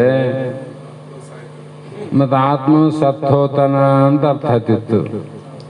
ಮೋಕ್ಷ ಎಂಬ ಮಾತೇ ಕಿತ್ತು ಹೋತಿತ್ತು. ಮೋಕ್ಷ ಅನ್ನುವ ಮಾತು ಕಿತ್ತಲಿಕ್ಕೆ ಯಾರಿಗಾದ್ರೂ ಸಾಧ್ಯ ಅದೇನು? ಮೋಕ್ಷ ಆದಂತ ಹೇಳಿದ್ರೆ ವಿನ ಮೋಕ್ಷ ಇಲ್ಲಂತ ಯಾವ ಶಾಸ್ತ್ರ ಹೇಳಿಲ್ಲ. ಹಾಗಾಗಿ ಈ ಗುಣಗಳು ಪ್ರಕೃತಿ ರಾಜ್ಯದಲ್ಲಿ ಮಾತ್ರ ನಡೆಯುತ್ತವೆ. ಪ್ರಕೃತಿ ಅಂದ್ರೆ ನಾಮರೂಪದಲ್ಲಿ ಮಾತ್ರ ನಡೆಯುತ್ತದೆ. ಆ ಸೀಮೆಯನ್ನು ದಾಟಿ ಅವು ಆತ್ಮನನ್ನ ಮುಟ್ಟಲಾರವು. ಮುಟ್ತವೇನು ಇಲ್ಲ. ಯಾಕಂದ್ರೆ ಆ ಕರ್ತೃತ್ವವು ಅಯಸ್ಕಾಂತ ಇರುವುದಿಲ್ಲ. ಹೆಂಗ್ ವರ್ತನೆ ಮಾಡ್ತಾವಂದ್ರೆ ಅಯಸ್ಕಾಂತ ಸನ್ನಿಧಿಯಿಂದ ಕಬ್ಬಿಣ ಅವೇನ್ ಮಾಡ್ತಾವ, ಹಿಂದೆ ಹೋಗ್ತಾವ, ಮುಂದೆ ಬರ್ತಾವ. ಅಯಸ್ಕಾಂತ ಹಿಂಗಂದಂಗೆಲ್ಲ ಮುಂದೆ ಹೋಗ್ತಾವ. ಅಯಸ್ಕಾಂತ ಬೇರೆ, ಕಬ್ಬಿಣದ ಸೂಜಿ ಬೇರೆ. ಸೂಜಿಗೆ ಹಿಡಿಯುವ ಶಕ್ತಿ ಇಲ್ಲ. ಒಂದು ಸೂಜಿಗೆ ಇನ್ನೊಂದು ಸೂಜಿ ಹಚ್ಚಿದ್ರೆ ಹಿಡಿತೇವೆ ನಾವು? ಇಲ್ಲ. ಆದರೆ ಮೊದಲನೇ ಸೂಜಿ ಅಯಸ್ಕಾಂತ ಹಿಡಿತದಿಲ್ಲ. ಹಿಡಿದ ಮೇಲೆ ಅದ್ರ ಕೊನೆಗೆ ಇನ್ನೊಂದು ಸೂಜಿ ಹಿಡಿದ್ರು ಅದನ್ನು ಹಿಡ್ಕಂತದ್ದು. ಅಯಸ್ಕಾಂತಕ್ಕೆ ಹಿಡಿಯುವ ಶಕ್ತಿ ಇಲ್ಲವೇ ಇಲ್ಲ ಯಾವ ಸೂಜಿ. ಆದ್ರೆ ಅಯಸ್ಕಾಂತ ಶಕ್ತಿಯನ್ನು ತಾನು ಪಡ್ಕೊಂಡು ಇನ್ನೊಂದು ಸೂಜಿಯನ್ನು ತಾನು ಹಿಡಿಯುವ ಪ್ರಕೃತಿ ಮಾಡ್ತಾರೆ, ಕಾರ್ಯ ಮಾಡ್ತಲ್ಲ. ಹೀಗೆ ಅಯಸ್ಕಾಂತ ಸನ್ನಿಧಿ ಮಾತ್ರದಿಂದ ಸೂಜಿಗಳು ಚಲಿಸುತ್ತವೆ. ಅಯಸ್ಕಾಂತ ಸನ್ನಿಧಿಯಿಂದ ಚಲನ ಆದವು. ಅಯಸ್ಕಾಂತ ಇಲ್ಲದೆ ಸ್ವಂತ ಹೋಗ್ತಾವು ಅಯಸ್ಕಾಂತ ಸನ್ನಿಧಿಯಿಂದ. ಆದರೂ ಆ ಕರ್ತೃತ್ವವು ಅಯಸ್ಕಾಂತಕ್ಕೆ ಇರುವುದಿಲ್ಲ. ಆ ಅಯಸ್ಕಾಂತಕ್ಕೆ ಅದು ಚಲಿಸಬೇಕು ಅಂತನೂ ಇಲ್ಲ, ಬಿಡಬೇಕು ಅಂತನಿಲ್ಲ. ಅದರ ಸಮೀಪ ಯಾವ ಬರ್ತಾವ, ಆದ್ರೆ ಅಯಸ್ಕಾಂತದ ಶಕ್ತಿಯನ್ನು ಪಡೆದುಕೊಂಡು ಅಯಸ್ಕಾಂತಂತನೇ ಕೆಲಸ ಮಾಡ್ತಾವ. ಅಯಸ್ಕಾಂತಕ್ಕೆ ಏನು ಅಪೇಕ್ಷೆ ಹಿಡಿಬೇಕಂತ ಹಿಡಿದ್ರೂ ಅದಕ್ಕೇನು ಸಂಬಂಧ ಇಲ್ಲ, ಬಿಟ್ಟರೂ ಸಂಬಂಧ ಇಲ್ಲ. ಅದೇ ರೀತಿಯಾಗಿ ಇಲ್ಲಿ ಸೂರ್ಯನು ಉದಯವಾದರೆ ಪ್ರಪಂಚದಲ್ಲಿ ಎಲ್ಲ ವ್ಯವಹಾರಗಳು ಜರುಗುತ್ತವೆ. ಯಾರು ಉದಯ ಆದರೆ? ಸೂರ್ಯ ಉದಯವಾದರೆ. ಅದಕ್ಕೆ ಶಾಸ್ತ್ರಗಳಲ್ಲಿ ಕೇಳಿರಲ್ಲ. ಆಕಾಶದಲ್ಲಿರುವಂಥ ಸೂರ್ಯನ ಉದಯ ಕಾಲದಲ್ಲಿ ಈ ಭೂಮಿಯಲ್ಲಿ ನಾನಾ ಪ್ರಕಾರದ ಕಾರ್ಯ ನಡೀತಾವ. ಏನು ನಡ್ತೇವ್ರಿ ಅಂದರೆ ದಿನನಿತ್ಯದ ಕಾರ್ಯಗಳು ಬಿಡೋಣ. ಪ್ರಕೃತಿಯಲ್ಲಿ ಕೆಂಪು ಕಮಲ ಅರಳುತ್ತದೆ, ಕರಿ ಕಮಲ ಅದೇ ಕಾಲಕ್ಕೆ ಮುಚ್ಚುತ್ತದೆ. ಏಕಕಾಲಕ್ಕೆ ಕೆಂಪು ಹರಡ್ತದ, ಕರಿದು ಅರಳಿದ್ದು ಮುಚ್ಚುತ್ತದ. ಕೆಸರು ಮೇಣ ಕರಗ್ತದ, ಕೆಸರು ಗಟ್ಟಿ ಆಗ್ತದೆ. ಮೇಣ ಕರಗ್ತದಿಲ್ಲ, ಕೆಸರು ಗಟ್ಟಿ ಆಗ್ತದೆ. ಇದರ ವ್ಯವಹಾರ ಏನಾದರೂ ಸೂರ್ಯನಿಗೆ ಸಂಬಂಧ ಅದೇನು? ಅವನು ಉದಯ ಆದಂಗಾದ ಸನ್ನಿಧಾನ, ಸೂರ್ಯನ ಉದಯ ಕಾಲದ ಸನ್ನಿಧಿಯಲ್ಲಿ ಅನಂತ ಪ್ರಕೃತಿಯಲ್ಲಿ ಕಾರ್ಯಗಳು ನಡೆದರೂ ಕೂಡ ಆ ಸೂರ್ಯನಿಗೆ ಸಂಬಂಧ ಇಲ್ಲ. ಇದು ಹರಳಿದ್ದು ಸಂಬಂಧ ಇಲ್ಲ, ಮುಚ್ಚಿದ್ದು ಸಂಬಂಧ ಇಲ್ಲ, ಕರಗಿದ್ದು ಸಂಬಂಧ ಇಲ್ಲ, ಗಟ್ಟಿಯಾದ ಸಂಬಂಧ ಇಲ್ಲ. ಅದರಂತೆ ಸೂರ್ಯನು ಯಾರಿಂದ ಯಾವ ಕೆಲಸವನ್ನು ಮಾಡಿಸುವುದಿಲ್ಲ. ಯಾರ ಕಡೆಯಿಂದ ಇಂಥ ಕೆಲಸ ಮಾಡಂತ ಹೇಳ್ತಾನೆ ಸೂರ್ಯ, ತನ್ನ ಸ್ಥಾನ ನೀಡ್ತಾವ. ಹಾಗಾಗಿ ಇಲ್ಲಿ ಅವನು ಕರ್ತನಲ್ಲ, ಅವನು ಅಂದ್ರೆ ಮಾಡೋನಲ್ಲ ಅಂತ. ನಾ ಮಾಡೀನೆಂಬುದು ಏನು ಆದೇನೆ ಅವನಿಗೆ? ಅದೇನು ಮಾಡಿಲ್ಲ ಅಂತ ಅರ್ಥ ಆಯ್ತು, ಅವನು ಮಾಡೋನಲ್ಲ. ಹಾಗಾಗಿ ಕರ್ಮ ಅಧ್ಯಕ್ಷ ಇಂದ ಹೋಗ್ಯಾವ. ಎಲ್ಲ ಕರ್ಮಗಳಿಗೆ ಅಧ್ಯಕ್ಷ ನೋಡು. ಅದರಂತೆ ನೀನು ಕ್ಷೇತ್ರಜ್ಞನಾಗಿ ಈ ಕ್ಷೇತ್ರದ ಪ್ರಕೃತಿಯಲ್ಲಿ ಏನು ನಡೀತದ ಅವೆಲ್ಲ ಕರ್ಮಗಳಿಗೆ ನೀನು ಅಧ್ಯಕ್ಷ. ನಿನಗೆ ಅಧ್ಯಕ್ಷ, ನೀನು ಸಂಬಂಧ ಇಲ್ಲ ಅವ್ರು ಮಾಡೋರು. ಅದಕ್ಕಾಗಿ ಇದನ್ನೇ ಭಗವಂತನು ಮಾಯಾ ಅಧ್ಯಕ್ಷೇಣ ಪ್ರಕೃತಿ ಸುಯತೆ ಚರಾಚರಂ ಅಂದರೆ ಆತ್ಮ ಚೈತನ್ಯ ಸನ್ನಿಧಾನ ಮಾತ್ರದಿಂದ ಆಯಾ ಇಂದ್ರಿಯಾದಿಗಳು ತಮ್ಮ ತಮ್ಮ ಕಾರ್ಯಗಳಲ್ಲಿ ಪ್ರವೃತ್ತವಾಗುತ್ತವೆ. ಸೂರ್ಯ ಉದಯ ಆದಾಗ ತಮ್ಮ ತಮ್ಮ ಕಾರ್ಯ ತಾವು ಮಾಡ್ತಾವೆ. ಸೂರ್ಯಗೆ ಹೇಳ್ತವೆ ನಾವು ಮಾಡಕತ್ತೀವಂತ. ಸೂರ್ಯ ಆದ್ರೆ ಕೇಳ್ತಾನೇನೋ ನೀವೇನು ಮಾಡಕತ್ತೀರ ಅಂತ? ಏನಿಲ್ಲ. ಅದರಂತೆ ಜಾಗ್ರಾವಸ್ಥೆಗೆ ಬಂದಲೆ ಜಾಗ್ರ ಪ್ರಪಂಚದ ವ್ಯವಹಾರದಲ್ಲಿ ದೇಹದ ಧರ್ಮಕರ್ಮ ನಡೀತಾವ. ಕೈ, ಕಾಲು, ಕಣ್ಣು, ಮೂಗು ನಡೆದು ವ್ಯವಹಾರ. ಸ್ವಪ್ನಕ್ಕೆ ಬಂದಾಗ ಅಲ್ಲಿ ವಾಸನದಲ್ಲಿ ವ್ಯಾಪಾರ, ನಿದ್ರೆಯಲ್ಲಿ ಅಜ್ಞಾನದ ಜೊತೆ ವ್ಯಾಪಾರ. ಇವೇನು ಕಾರ್ಯ ಮಾಡಿದ್ರು ಕೂಡ ಆತ್ಮನಿಗೆ ಸಂಬಂಧ ಇಲ್ಲ. ನೋಡು, ಸೂರ್ಯನಿಗೆ ಸಂಬಂಧ ಇಲ್ಲ, ಆತ್ಮನಿಂದ ನಿನ್ನ ಸಂಬಂಧವೇ ಇಲ್ಲ. ಇಂಥ ಸಂಬಂಧ ಇಲ್ಲದ ಅಸಂಬಂಧವಾದಂಥ ವಿಚಾರಗಳನ್ನು, ಅಜ್ಞಾನವನ್ನು, ಅವಿವೇಕವನ್ನು ನಮ್ಮಲ್ಲಿಟ್ಟುಕೊಂಡೇ ಇವೆಲ್ಲ ಸಂಬಂಧ ನನಗ ಅಂತ ನಾವು ಇಷ್ಟು ಅಳ್ತೇವೆ, ಇಷ್ಟು ದುಃಖ ಪಡ್ತೇವೆ. ಸಾಯಬಾರದು ಅಂತ ಜಗತ್ತು ಸಾವಿರಲ್ಲ, ಲಕ್ಷ, ಕೋಟಿ ಕೋಟಿ ರೊಕ್ಕ ಹೋದ್ರೂ ಪರವಾಗಿಲ್ಲ ಬದುಕಬೇಕಂತ ಪ್ರಯತ್ನ ಮಾಡುವಂತ ಜಗತ್ತಲ್ಲಿ ಯಾವುದೋ ಒಂದು ರೋಗ ರುಜಿ ಇಲ್ಲದೆ ಆರಾಮಾಗಿರ್ತಕ್ಕಂಥ ವ್ಯಕ್ತಿ ಸಾಯ್ಬೇಕಂತ ಪ್ರಯತ್ನ ಮಾಡ್ತಾನಲ್ಲ, ಇದಕ್ಕೇನು ಕಾರಣ ಅಂದ್ರೆ ಅಜ್ಞಾನವೇ ಕಾರಣ. ಬದುಕಕ್ಕೆ ಪ್ರಯತ್ನ ಮಾಡ್ತಾನಂದ್ರೆ ಆ ಪ್ರಶ್ನೆ ಬೇರೆ. ಬದುಕಿದ್ದವನು ಸಾಯಲಿಕ್ಕೆ ಪ್ರಯತ್ನ ಮಾಡಲ್ಲ, ಮಾಡ್ತಾ ಇದ್ದಾರಲ್ಲ ಜಗತ್ತಿನಲ್ಲಿ. ಇದಕ್ಕೆ ಕಾರಣ ಏನು? ತನ್ನ ಮೇಲೆ ಆರೋಪ ಮಾಡಿಕೊಂಡೆಲ್ಲ, ಎಲ್ಲವೂ ತನ್ನ ಮೇಲೆ ಆರೋಪ. ಹಾಗಾಗಿ ಹೇಗೆ ಅಂದ್ರೆ ಆಕಾಶದಲ್ಲಿ ಎಷ್ಟು ಹಾರಾಡಿದರೂ ಚಿಹ್ನೆ ಉಂಟಾಗದಿರುವಂತೆ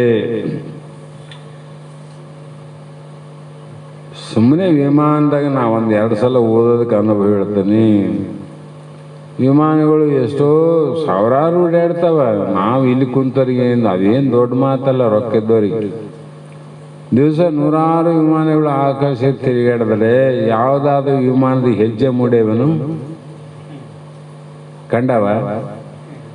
ಆದರೆ ರೋಡಿನ ಮೇಲೆ ಅಥವಾ ಬೇರೆ ಹಳ್ಳಿ ಮೇಲೆ ಏನು ಹೋದರೆ ಇವು ಇಂಥದ್ದು ಹೋಯ್ತು ಇಂಥದ್ದು ಬಂತು ಅಂತೀವಿ. ಆಕಾಶದಲ್ಲಿ ಹೆಜ್ಜೆ ಮೂಡಿವೇನೂ ಇಲ್ಲ. ಎಷ್ಟೋ ಪಕ್ಷಿಗಳು 21 ಲಕ್ಷ ಅಂದರಲ್ಲ, ಅಷ್ಟು ಪಕ್ಷಿಗಳು ಆಕಾಶದಲ್ಲಿ ಹಾರಾಡ್ತಾವು, ನೆಲದ ಮೇಲೆ ನಡೆದಾಡಂಗಿಲ್ಲ ಅವು. ಅವಕ್ಕೇನು ನಾವು ಒಂದ್ಸಲ ವಿಮಾನದಾಗ ಹೋಗಿ ಬಂದ್ರೆ ಅಪಾಪ ಅಂತ ಏನಪ್ಪ ವಿಮಾನದಾಗ ಹೋಗಿ ಬಂದ್ವಿ, ಅವು ದಿವಸ ವಿಮಾನದಾಗ ಹೋಗ್ತಾವು, ರೊಕ್ಕ ಇಲ್ದ ಓಡಾಡ್ತಾವ ನೋಡ್ರಿ, ಟಿಕೆಟನ್ನೇ ಬೇಕಾಗಿಲ್ಲ ಅವು. ಎಷ್ಟು ಪಕ್ಷಿಗಳು. ಆದರೆ ಯಾವುದಾದ್ರೂ ಒಂದು ಪಕ್ಷಿದ್ದು ಒಂದು ಹೆಜ್ಜೆ ಆದರೂ ಮೂಡೋದೇನು ಆಕಾಶದಲ್ಲಿ? ಮೂಡಲಿಲ್ಲ. ಯಾಕೆ ಮೂಡಲಿಲ್ಲ? ಅದು ಆಕಾಶ ನಿರಾಕಾರ. ಬಯಲು ನಿರಾಕಾರದಲ್ಲ, ನಿರಾಕಾರದಲ್ಲಿ ಹೆಜ್ಜೆ ಮೂಡಂಗಿಲ್ಲ, ಆಕಾರದಲ್ಲಿ ಹೆಜ್ಜೆ ಮೂಡ್ಯಾವ ಜಗತ್ತಿನಲ್ಲಿ. ಅದರಂಗ ಆತ್ಮ ಆಕಾಶೋ ಅಸಂಗೋ, ಆಕಾಶ ಹೇಗೆ ಅಸಂಗವಾಗಿದೆಯೋ, ಯಾವ ಪಕ್ಷದ ಚಿಹ್ನೆ ಒಂದಿಲ್ಲ, ಹೌದಿಲ್ರಿ?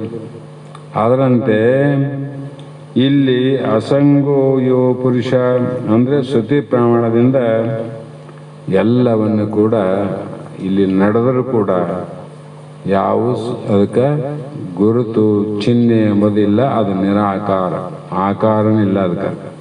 ಹಾಗಾಗಿ ಒಂದು ಮಾತು ವಿಚಾರ ಮಾಡಿದರೆ, ಪ್ರತಿಬಿಂಬ ರೂಪದಿಂದ ಕನ್ನಡಿಗಳು ಗ್ರಹಿಸಿದ್ದರೂ ಕನ್ನಡಿಯು ಅಸಂಗವಾಗಿರುವಂತೆ, ಕನ್ನಡಿಯಲ್ಲಿ ಯಾವುದಿಲ್ಲ, ನಿರ್ಮಲವಾಗಿರ್ತಕ್ಕಂಥ ಏನೊಂದಿಲ್ಲ ಅದರಲ್ಲಿ. ಆದರೆ ನೀನು ನೋಡಿದಾಗ ನಿನ್ನ ಕಂಡಿಲ್ಲ, ಇನ್ನೊಬ್ಬರು ನೋಡಿದಾಗ ಕಂಡ್ರು. ಕನ್ನಡಿ ಏನನ್ನ ಸಂಘ ಆಗಿದೆ ಕನ್ನಡಿ ವ್ಯಕ್ತಿಗಳಿಗೆ, ಅಥವಾ ವ್ಯಕ್ತಿ ಆದರೂ ಕನ್ನಡಿಗೆ ಸಂಬಂಧ ಆಗೇನೇನು ಇಲ್ಲ. ಕನ್ನಡಿ ಹೇಗೆ ಅಸಂಗ, ಅದರಂತೆ ಆತ್ಮನು ಅಸಂಗ. ಯಾವ ದೇಹದ ಸಂಘ ಇಲ್ಲ, ಕರ್ಮೇಂದ್ರಿಯ ಸಂಘ ಇಲ್ಲ, ಜ್ಞಾನೇಂದ್ರಿಯ ಸಂಘ ಇಲ್ಲ, ಭೂತಗಳ ಸಂಘ ಇಲ್ಲ, ವಿಷಯಾದಿಗಳ ಸಂಘ ಇಲ್ಲ, ಅಹಂಕಾರ ಸಂಘ ಇಲ್ಲ, ಯಾವುದ್ರ ಸಂಘ ಇಲ್ಲದಂತೆ ಇರುವವನೇ ಆತ್ಮ. ಅದಕ್ಕೆ ಅಸಂಗ. ಕಲ್ಪಿತ ಪದಾರ್ಥಗಳು ಅಧಿಷ್ಠಾನಕ್ಕೆ ವಿಕಾಸವನ್ನು ಉಂಟು ಮಾಡಲಾರವು. ಯಾಕಂದ್ರೆ ಮೃಗಜಲವು ಎಷ್ಟು ವರ್ಷ ಪ್ರಯತ್ನ ಮಾಡಿದರೂ ಭೂಮಿಯಲ್ಲಿ ಅದು ಹಸಿಯನ್ನ ಮಾಡಲಾರದು. ಭೂಮಿ ತೊಯ್ತದೇನ್ರಿ? ಒಂದ್ಸಲ ಅಲ್ಲ, ಎಷ್ಟು ವರ್ಷ ಮೃಗಜಲ ತೋರಿದ್ರು ಕೂಡ ಭೂಮಿ ಹಸಿಯನ್ನ ಮಾಡಲಾರದು. ಅದರಂತೆ ಕಲ್ಪಿತ ಸರ್ಪವು ರಜ್ಜುವನ್ನು ವಿಷವಂತನಾಗಿ ಮಾಡಲಾರದು. ಹಗ್ಗದಲ್ಲಿ ಕಲ್ಪಿತ ಹಾವು ಆದಲ್ಲ, ಎಷ್ಟು ವರ್ಷ ತೋರ್ಲಿ, ಅಜ್ಞಾನ ನೀವು ಎಷ್ಟನ್ನಿಲ್ಲಪ್ಪ ಹೋಗ್ಲಿ.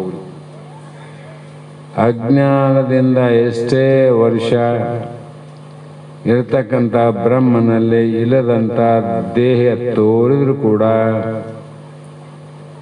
ದೇಹದ ವಿಷಯವನ್ನ ಆ ಬ್ರಹ್ಮನಿಗೆ ಉಂಟು ಮಾಡಲಾರವು. ಅಂದ್ರೇನು? ಅಮೃತ ಅಂತ. ಭಾಳ ವರ್ಷ ತೋರಿದ್ರೆ ಹಾವು, ಅದಕ್ಕೆ ಇದ್ರ ವಿಷ ತುಂಬಿದನ ಹಗ್ಗದಾಗ, ಅಂದ್ರೆ ಹಗ್ಗದಾಗ ವಿಷ ಹೋಗ್ತದೆ ಏನಂದ ಅದು. ಆದರೆ ಭಾಳ ಜನ್ಮಾಂತರದಿಂದ ದೇಹ ತೋರ್ತಂತ ಬಂದದ್ರಿ. ಈ ದೇಹದ ಮರಣ ಅದ್ರಾಗ ಆದೇನಂದ್ರೆ ಅದ್ರಾಗ ಇಲ್ಲೋ ತಮ್ಮ ಅಂತ. ಅಂದ್ರೆ ಏನರ್ಥ? ನಿಮಗೂ ನಮಗೂ ಮರಣವೇ ಇಲ್ಲ ಎಂದರ್ಥ. ಅದರಂತೆ ಸ್ವಪ್ನದಲ್ಲಿ ಕಂಡ ಪದಾರ್ಥಗಳು ಜ್ಞೇಯದಲ್ಲಿ ಭಾಸವಾಗಿರುವಂತೆ ಎಚ್ಚರದ ಪದಾರ್ಥಗಳು ಜ್ಞೇಯಾಭಾಸಗಳಲ್ಲಿ ಆತ್ಮಜ್ಞೇಯವಾಗಿದೆ. ಜ್ಞಾತೃ ಜ್ಞೇಯ ಇಲ್ಲಿ ಅದಕ್ಕೆ ಆತ್ಮಸಂಗವಾಗಿದ್ದು ಕಲ್ಪಿತ ಸರ್ಪವನ್ನು ಹಗ್ಗವು ಧರಿಸಿ ಭರಿಸಿದಂತೆ ತನ್ನ ಸುತ್ತ ಸಾಮಾನ್ಯದಿಂದ ಎಲ್ಲವನ್ನ ತಾನೇ ಧರಿಸುತ್ತದೆ ಅಂತ ಇಲ್ಲಿ ಅನಂತ ಮಾತುಗಳನ್ನ ಹೇಳ್ತಾ ಬಂದರ. ಅದಕ್ಕೆ ಇಲ್ಲಿ ಒಂದೇ ಮಾತು, ಅಧೇಯವಾದ ಪದಾರ್ಥ ಆಧಾರ ವಸ್ತು ದೊಡ್ಡದಾಗಿದ್ದು ಅಧೇಯ ವಸ್ತುವು ಸಣ್ಣದಾಗಿದ್ದರೂ ಅಧೇಯ ವಸ್ತುವು ಆಧಾರ ವಸ್ತುವಿನ ಏಕದೇಶದಲ್ಲಿದ್ದರೂ ನೋಡುವನ ದೃಷ್ಟಿಯಲ್ಲಿ ಅಧೇಯವನ್ನೇ ನೋಡುತ್ತದೆ, ಆಧಾರವನ್ನು ನೋಡುವುದಿಲ್ಲ. ನಮಗೆ ದೊಡ್ಡದು ಕಾಣಬಲ್ತು ಸಣ್ಣದು ಕಾಣ್ತದಂದ್ರೆ ಏನಂತ ದೋಷ. ದೋಷ ಸಣ್ಣದು ಕಾಣಂಗಿಲ್ಲ ಅಂದ್ರೆ ಪ್ರಶ್ನೆ ಬೇರೆ. ಭಾಳ ಸೂಕ್ಷ್ಮ ಸಣ್ಣದಪ್ಪ ಕಾಣಬಲ್ತಂತೀವಿ. ಸೂಜಿ ದಾರ ತೋರಿಸ್ಬೇಕಾದ್ರೆ ಅದು ರಂಧ್ರ ಕಾಣಂಗಿಲ್ಲಪ್ಪ ಅಂತೀವಿ, ಸಣ್ಣದಾದ. ಆದ್ರೆ ಬ್ರಹ್ಮ ದೊಡ್ಡದಾದಲ್ಲ, ದೊಡ್ಡದು ನಮಗೆ ಕಾಣಬೇಕು ನೋಡ್ರಿ. ಅಂದ್ರೆ ದೊಡ್ಡದು ವಸ್ತು ಸುಳ್ಳಂತರು, ನಮ್ಮ ನೋಡುವ ಕಣ್ಣಿಗೆ ಆ ದೃಷ್ಟಿ ಇಲ್ಲಂತರು. ರಂಧ್ರ ಆದ ಅದ್ರ ದಾರ ಹೋಗ್ತಿಲ್ಲ ಅಂದ್ರೆ ಕಣ್ಣಿನ ದೋಷ ಆದ ಅಂತ ಅರ್ಥ ಮಾಡಬೇಕು. ಸೂಜಿ ದೋಷ ಅಲ್ಲ, ಸೂಜಿದಂಗಾತ ದೋಷ. ಅದರಂತೆ ಆತ್ಮನಾವಿಂದತೆ ವೀರ್ಯಂ ಎಂದು ಬೋಧಿಸಿದೆ. ಅಂದ್ರೆ ಆತ್ಮನೇ ಎಲ್ಲಕ್ಕೂ ಆಧಾರ. ಆದರೂ ಅಜ್ಞಾನಿ ಮಾನವನು ಅಧೇಯವನ್ನೇ ನೋಡುತ್ತಾನೆ, ಆಧಾರದ ಕಡೆಗೆ ದೃಷ್ಟಿ ಇಲ್ಲ. ನಮಗೆ ಆಧಾರ ದೃಷ್ಟಿ ಇಲ್ಲ, ಹಗ್ಗದ ದೃಷ್ಟಿ ಇಲ್ಲ, ಬರೀ ಹಾವಿನ ದೃಷ್ಟಿ. ಅದಕ್ಕೆ ಹಾವು ಕಾಣ್ತದೆ. ಹಾವು ಕಾಣಕ್ಕೆ ಕಾರಣ ಏನಂದ್ರೆ ಹಾವಿನ ದೃಷ್ಟಿ. ಇದಕ್ಕೆ ಪ್ರತ್ಯಭಿಜ್ಞಾನ ಅಂತಾರೆ. ಯಾವ ವಸ್ತುವಿನ ಬಹಳಷ್ಟು ನಮಗೆ ಸಂಸ್ಕಾರ ಅದ ಅದೇ ವಸ್ತು ಅಲ್ಲಿ ಕಾಣ್ತದೆ. ನೋಡ್ರಿ ಬಹಳಷ್ಟು ಎಲ್ಲಿಯಾದರೂ ಪಾಪ ಸಹಜವಾಗಿ ಜಗತ್ತಿನಲ್ಲಿ ಸಾವು ನೋವುಗಳಾಗೋದು ಸಹಜ. ತಂದೆ ತಾಯಿ ಅವ್ರ ಮನೆಯಲ್ಲಿ ಒಬ್ಬ ವಯಸ್ಸಿರುವಂಥ ಮಗಳಾಗಲಿ ಮಗ ಆಗಲಿ ತೀರ್ಕೊಂಡಿದ್ರೆ ಪಾಪ ಅವರು ಇನ್ನೊಬ್ಬ ವ್ಯಕ್ತಿಗಳನ್ನ ಎಲ್ಲಿ ಅಂತ ಸಂದರ್ಭ ನಡೆದಾಗ ಅವನೇ ಬೇರೆ ಇವನೇ ಬೇರೆ, ಆದರೂ ನಮ್ಮ ಮಗ ಕಣ್ಣಂಗಾಯ್ತು ನೋಡಪ್ಪ, ನಮ್ಮ ಮಗಳ ಕಣ್ಣಂಗೆ ಆಗ್ತದಂತ ಅಳ್ತಾರೆ ಅವರು. ಯಾಕಂದ್ರೆ ಮಗನ ನೋಡಿ ನೋಡಿ ನೋಡಿ ಮಗ ಅಲ್ಲದಿದ್ದರೂ ಕೂಡ ಅವನ ಮಗನಂಗೆ ಕಾಣ್ತದೆ. ಅದರಂತೆ ಅನಿತ್ಯವಾದ ದೇಹ ಪ್ರಪಂಚ ನೋಡಿ ನೋಡಿ ನೋಡಿ ನೋಡಿ ತಾನಲ್ಲದಿದ್ದರೂ ಕೂಡ ತಾನಂತ ಭಾವನೆ ಆಗ್ತದಿಲ್ಲ. ಅದರಂತೆ ಇಲ್ಲಿ ಅಗಮ್ಯವಾದ ಆತ್ಮನ ಅನುಭವ ಆದಾಗ ಈ ಗಮ್ಯವಾಗಿರ್ತಕ್ಕಂಥ ಯಾವ ಕ್ಷಣಿಕವಾಗಿರ್ತಕ್ಕಂಥ ಪ್ರಪಂಚ ಈ ದೇಹದ ಮೇಲೆ ಅವನೆಂದು ಅಜ್ಞಾನ ದೃಷ್ಟಿಯಿಂದ ನೋಡೋದಿಲ್ಲ ಅನ್ನುವಂಥ ಮಾತನ್ನು ಇಲ್ಲಿ ಹೇಳ್ತಾ ಬಂದರೆ, ಇಲ್ಲಿ ಸಮಯ ಆದ ಕಾರಣ ನಾಳೆ ದಿನ ಮುಂದುವರಿಸೋಣ ಅನ್ನುವಂಥ ಮಾತನ್ನು ಹೇಳ್ತಾ ಇವತ್ತಿನ ಶಾಸ್ತ್ರದ ವಾಕ್ ಪುಷ್ಪಗಳನ್ನು ಗುರುಪಾದಕ್ಕೆ ಸಮರ್ಪಿಸಿ ಅದಂತ್ಯ ಪದ ರಾಮೋನ್ ಪದ ಅಂದಮೇಲೆ ಮಂಗಲ ಮಾಡಬೇಕು.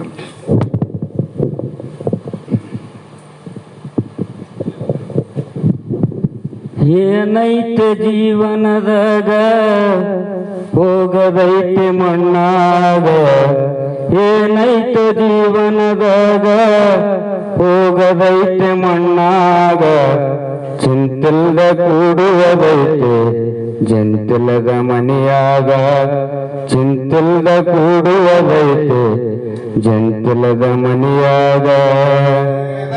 ಜೀವನದಾಗ ಹೋಗದೈತೆ ಮಣ್ಣಾಗ, ಚಿಂತಿಲ್ಲದ ಕೂಡೋದೈತೆ ಚಿಂತಿಲ್ಲದ ಮನೆಯಾಗ, ಚಿಂತಿಲ್ಲದ ಮೂಡುವುದೈತೆ ಚಿಂತಿಲ್ಲದ ಮನೆಯಾಗ. ಹರಿವ ನೀರು ನಮ್ಮ ಜೀವನ 3 ದಿನದ ಯೌವನ, ಹರಿವ ನೀರು ನಮ್ಮ ಜೀವನ 3 ದಿನದ ಯೌವನ, ಸಂಸಾರ ಎಂಬುವುದೊಂದು ಸಾಗುವ ಟ್ರೇನ, ಸಂಸಾರ ಎಂಬುವುದೊಂದು ಸಾಗುವ ಟ್ರೇನ. ಏನೈತಿ ಜೀವನದಾಗ ಹೋಗದೈತಿ ಮಣ್ಣಾಗ, ಚಿಂತಿಲ್ಲದ ಕೂಡುವುದೈತಿ ಜಂತಿಲ್ಲದ ಮನೆಯಾಗ, ಚಿಂತಿಲ್ಲದ ಕೂಡುವುದೈತಿ ಜಂತಿಲ್ಲ ಮನೆಯಾಗ. ಯಾತಕ ಸೋಕೆ ಮಾಡತಿ ಗಳಿಕೆ, ಯಾತಕ ಸೋಕೆ ಮಾಡತಿ ಗಳಿಕೆ, ಸಾವು ಬರುವುದು ನಿನ್ನ ಹುಡುಕಿ. ಏನೈತೆ ಜೀವನದಾಗ ಹೋಗೋದೈತಿ ಮಣ್ಣಾಗ, ಚಿಂತಿಲ್ಲದ ಕೂಡುವುದೈತಿ ಚಿಂತಿಲ್ಲದ ಮನೆಯಾಗ, ಚಿಂತಿಲ್ಲದ ಕೂಡುವುದೈತಿ ಜಂತಿಲ್ಲದ ಮನೆಯಾಗ.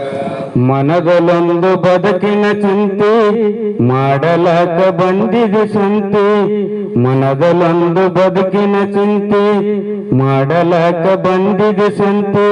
ಸಂತೆ ತೀರಿದ ಬಳಿಕ ಗ್ವಾಡಗ ನೀ ಕುಂತಿ, ಸಂತೆ ತೀರಿದ ಬಳಿಕ ಗ್ವಾಡಗ ನೀ ಕುಂತಿ. ಕಟ್ಟಿದ ಬುತ್ತಿ ಇಲ್ಲೇ ಬಿಟ್ಟೆ, ಕಟ್ಟಿದ ಮನೆಯ ಇಲ್ಲೇ ಬಿಟ್ಟೆ, ಕಡಿಗೆ ನೀನಾದ ಕರೆಂಟಿಲ್ದ ತಂತಿ. ಜೀವನದಾಗ ಹೋಗದೈತಿ ಮಣ್ಣಾಗ, ಚಿಂತಿಲ್ದ ಕೂಡುವುದೈತಿ ಜಂತಿಲ್ದ ಮನೆಯಾಗ, ಚಿಂತಿಲ್ದ ಕೂಡುವುದೈತಿ ಜಂತಿಲ್ದ ಮನೆಯಾಗ.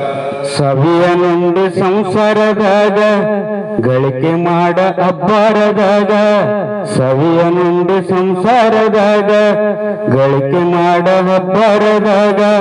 ಹತ್ತಿತಲ್ಲ ನಿನಗೊಂದು ರೋಗ ಅದು ಯಮ ಹಾಕುವ ಹಗ್ಗ, ಹತ್ತಿತಲ್ಲ ನಿನಗೊಂದು ರೋಗ ಅದು ಯಮ ಹಾಕುವ ಹಗ್ಗ. ಬಸವನ ಪಾದ ಇದೆ ಕಡಿ ಎಂದು, ಬಸವನ ಪಾದ ಇದೆ ಕಡಿ ಎಂದು ತುಳಕೊಂಡು ನಡೆಯೋ ನೀ ಮನದಾಗ. ಜೀವನದಾಗ ಹೋಗದೈತಿ ಮಣ್ಣಾಗ, ಚಿಂತಿಲ್ದ ಕೂಡುವುದೈತಿ ಜಂತಿಲ್ದ ಮನೆಯಾಗ, ಚಿಂತಿಲ್ದ ಕೂಡುವುದೈತಿ ಜಂತಿಲ್ದ ಮನೆಯಾಗ. ಹರಿವಿನ ಹಾರುತಿ ಸ್ಮರಿಸುತ್ತ ಬೆಳಗೆರೆ ವರಗುರು ರಾಜನಿಗೆ, ಧರಣಿಯ ಜನರ ತಾಪವರಿಸಿದ ಗುರು ಶಿವ ಪುತ್ರನಿಗೆ, ನಿತ್ಯ ನಿರಂಜನ ನಿರುಪಮನಾದ ದ್ವೈತಾಚಾರ್ಯರಿಗೆ, ಸದ್ವಸ್ತಂ ಸಾವಿತ್ರಿಲೆ ತಿಳಪಿದ ಸತ್ಯಾನಂದರಿಗೆ, ಗರಗದ ಶ್ರೀ ಗುರು ಮಡಿವಾಳೇಶನ ವರದಿಂಜನಿಸಿದಗೆ, ಪರಮ ಸದ್ಗುರು ಶ್ರೀ ಸಿದ್ಧರೂಢರ ಕರುಣೆಯ ಕಂದನಿಗೆ, ವರ ನಿಜ ಗುಣ ವಿರಚಿತ ಶಾಸ್ತ್ರದ ಗುರುತನು ತಿಳಪಿದಗೆ, ಮೆರೆಯುವ ಹುಬ್ಬಳ್ಳಿ ಶಾಂತಾಶ್ರಮದೊಳು ಅರುಷದಿ ವಾಸಿಪಗೆ, ಅರುವಿನ ಹಾರುತಿ ಸ್ಮರಿಸುತ್ತ ಬೆಳಗ್ಗೆ ವರ ಗುರು ರಾಜನಿಗೆ, ಧರಣಿಯ ಜನರ ತಾಪವಾರಿಸಿದ ಗುರು ಶಿವ ಪುತ್ರನಿಗೆ. ಓಂ ಚೈತನ್ಯಂ ಶಾಶ್ವತಂ ಶಾಂತಂ ಯೋಮಾತೀತಂ ನಿರಂಜನಂ ನಾದಬಿಂದುಕಲಾತೀತಂ ತಸ್ಮೈ ಶ್ರೀ ಗುರವೇ ನಮಃ. ಶ್ರೀಮದ್ ಜಗದ್ಗುರು ಸಿದ್ಧಾರೂಢ ಸ್ವಾಮಿ ಮಹಾರಾಜ್ ಕಿ ಜೈ. ಶ್ರೀ ಸದ್ಗುರು ಶಿವಪುತ್ರ ಸ್ವಾಮಿ ಮಹಾರಾಜ್ ಕಿ ಜೈ. ಶ್ರೀ ಸದ್ಗುರು ಬಸವಾನಂದ ಸ್ವಾಮಿ ಮಹಾರಾಜ್ ಕಿ ಜೈ. ಶ್ರೀ ಸದ್ಗುರು ಅಭಿನವ ಮಹಾರಾಜ್ ಕಿ ಜೈ. ಸಕಲ ಸಾಧು ಸಂತ ಮಹಾರಾಜ್ ಕಿ ಜೈ. ಜಯ ಮಂಗಳಂ ಜಯ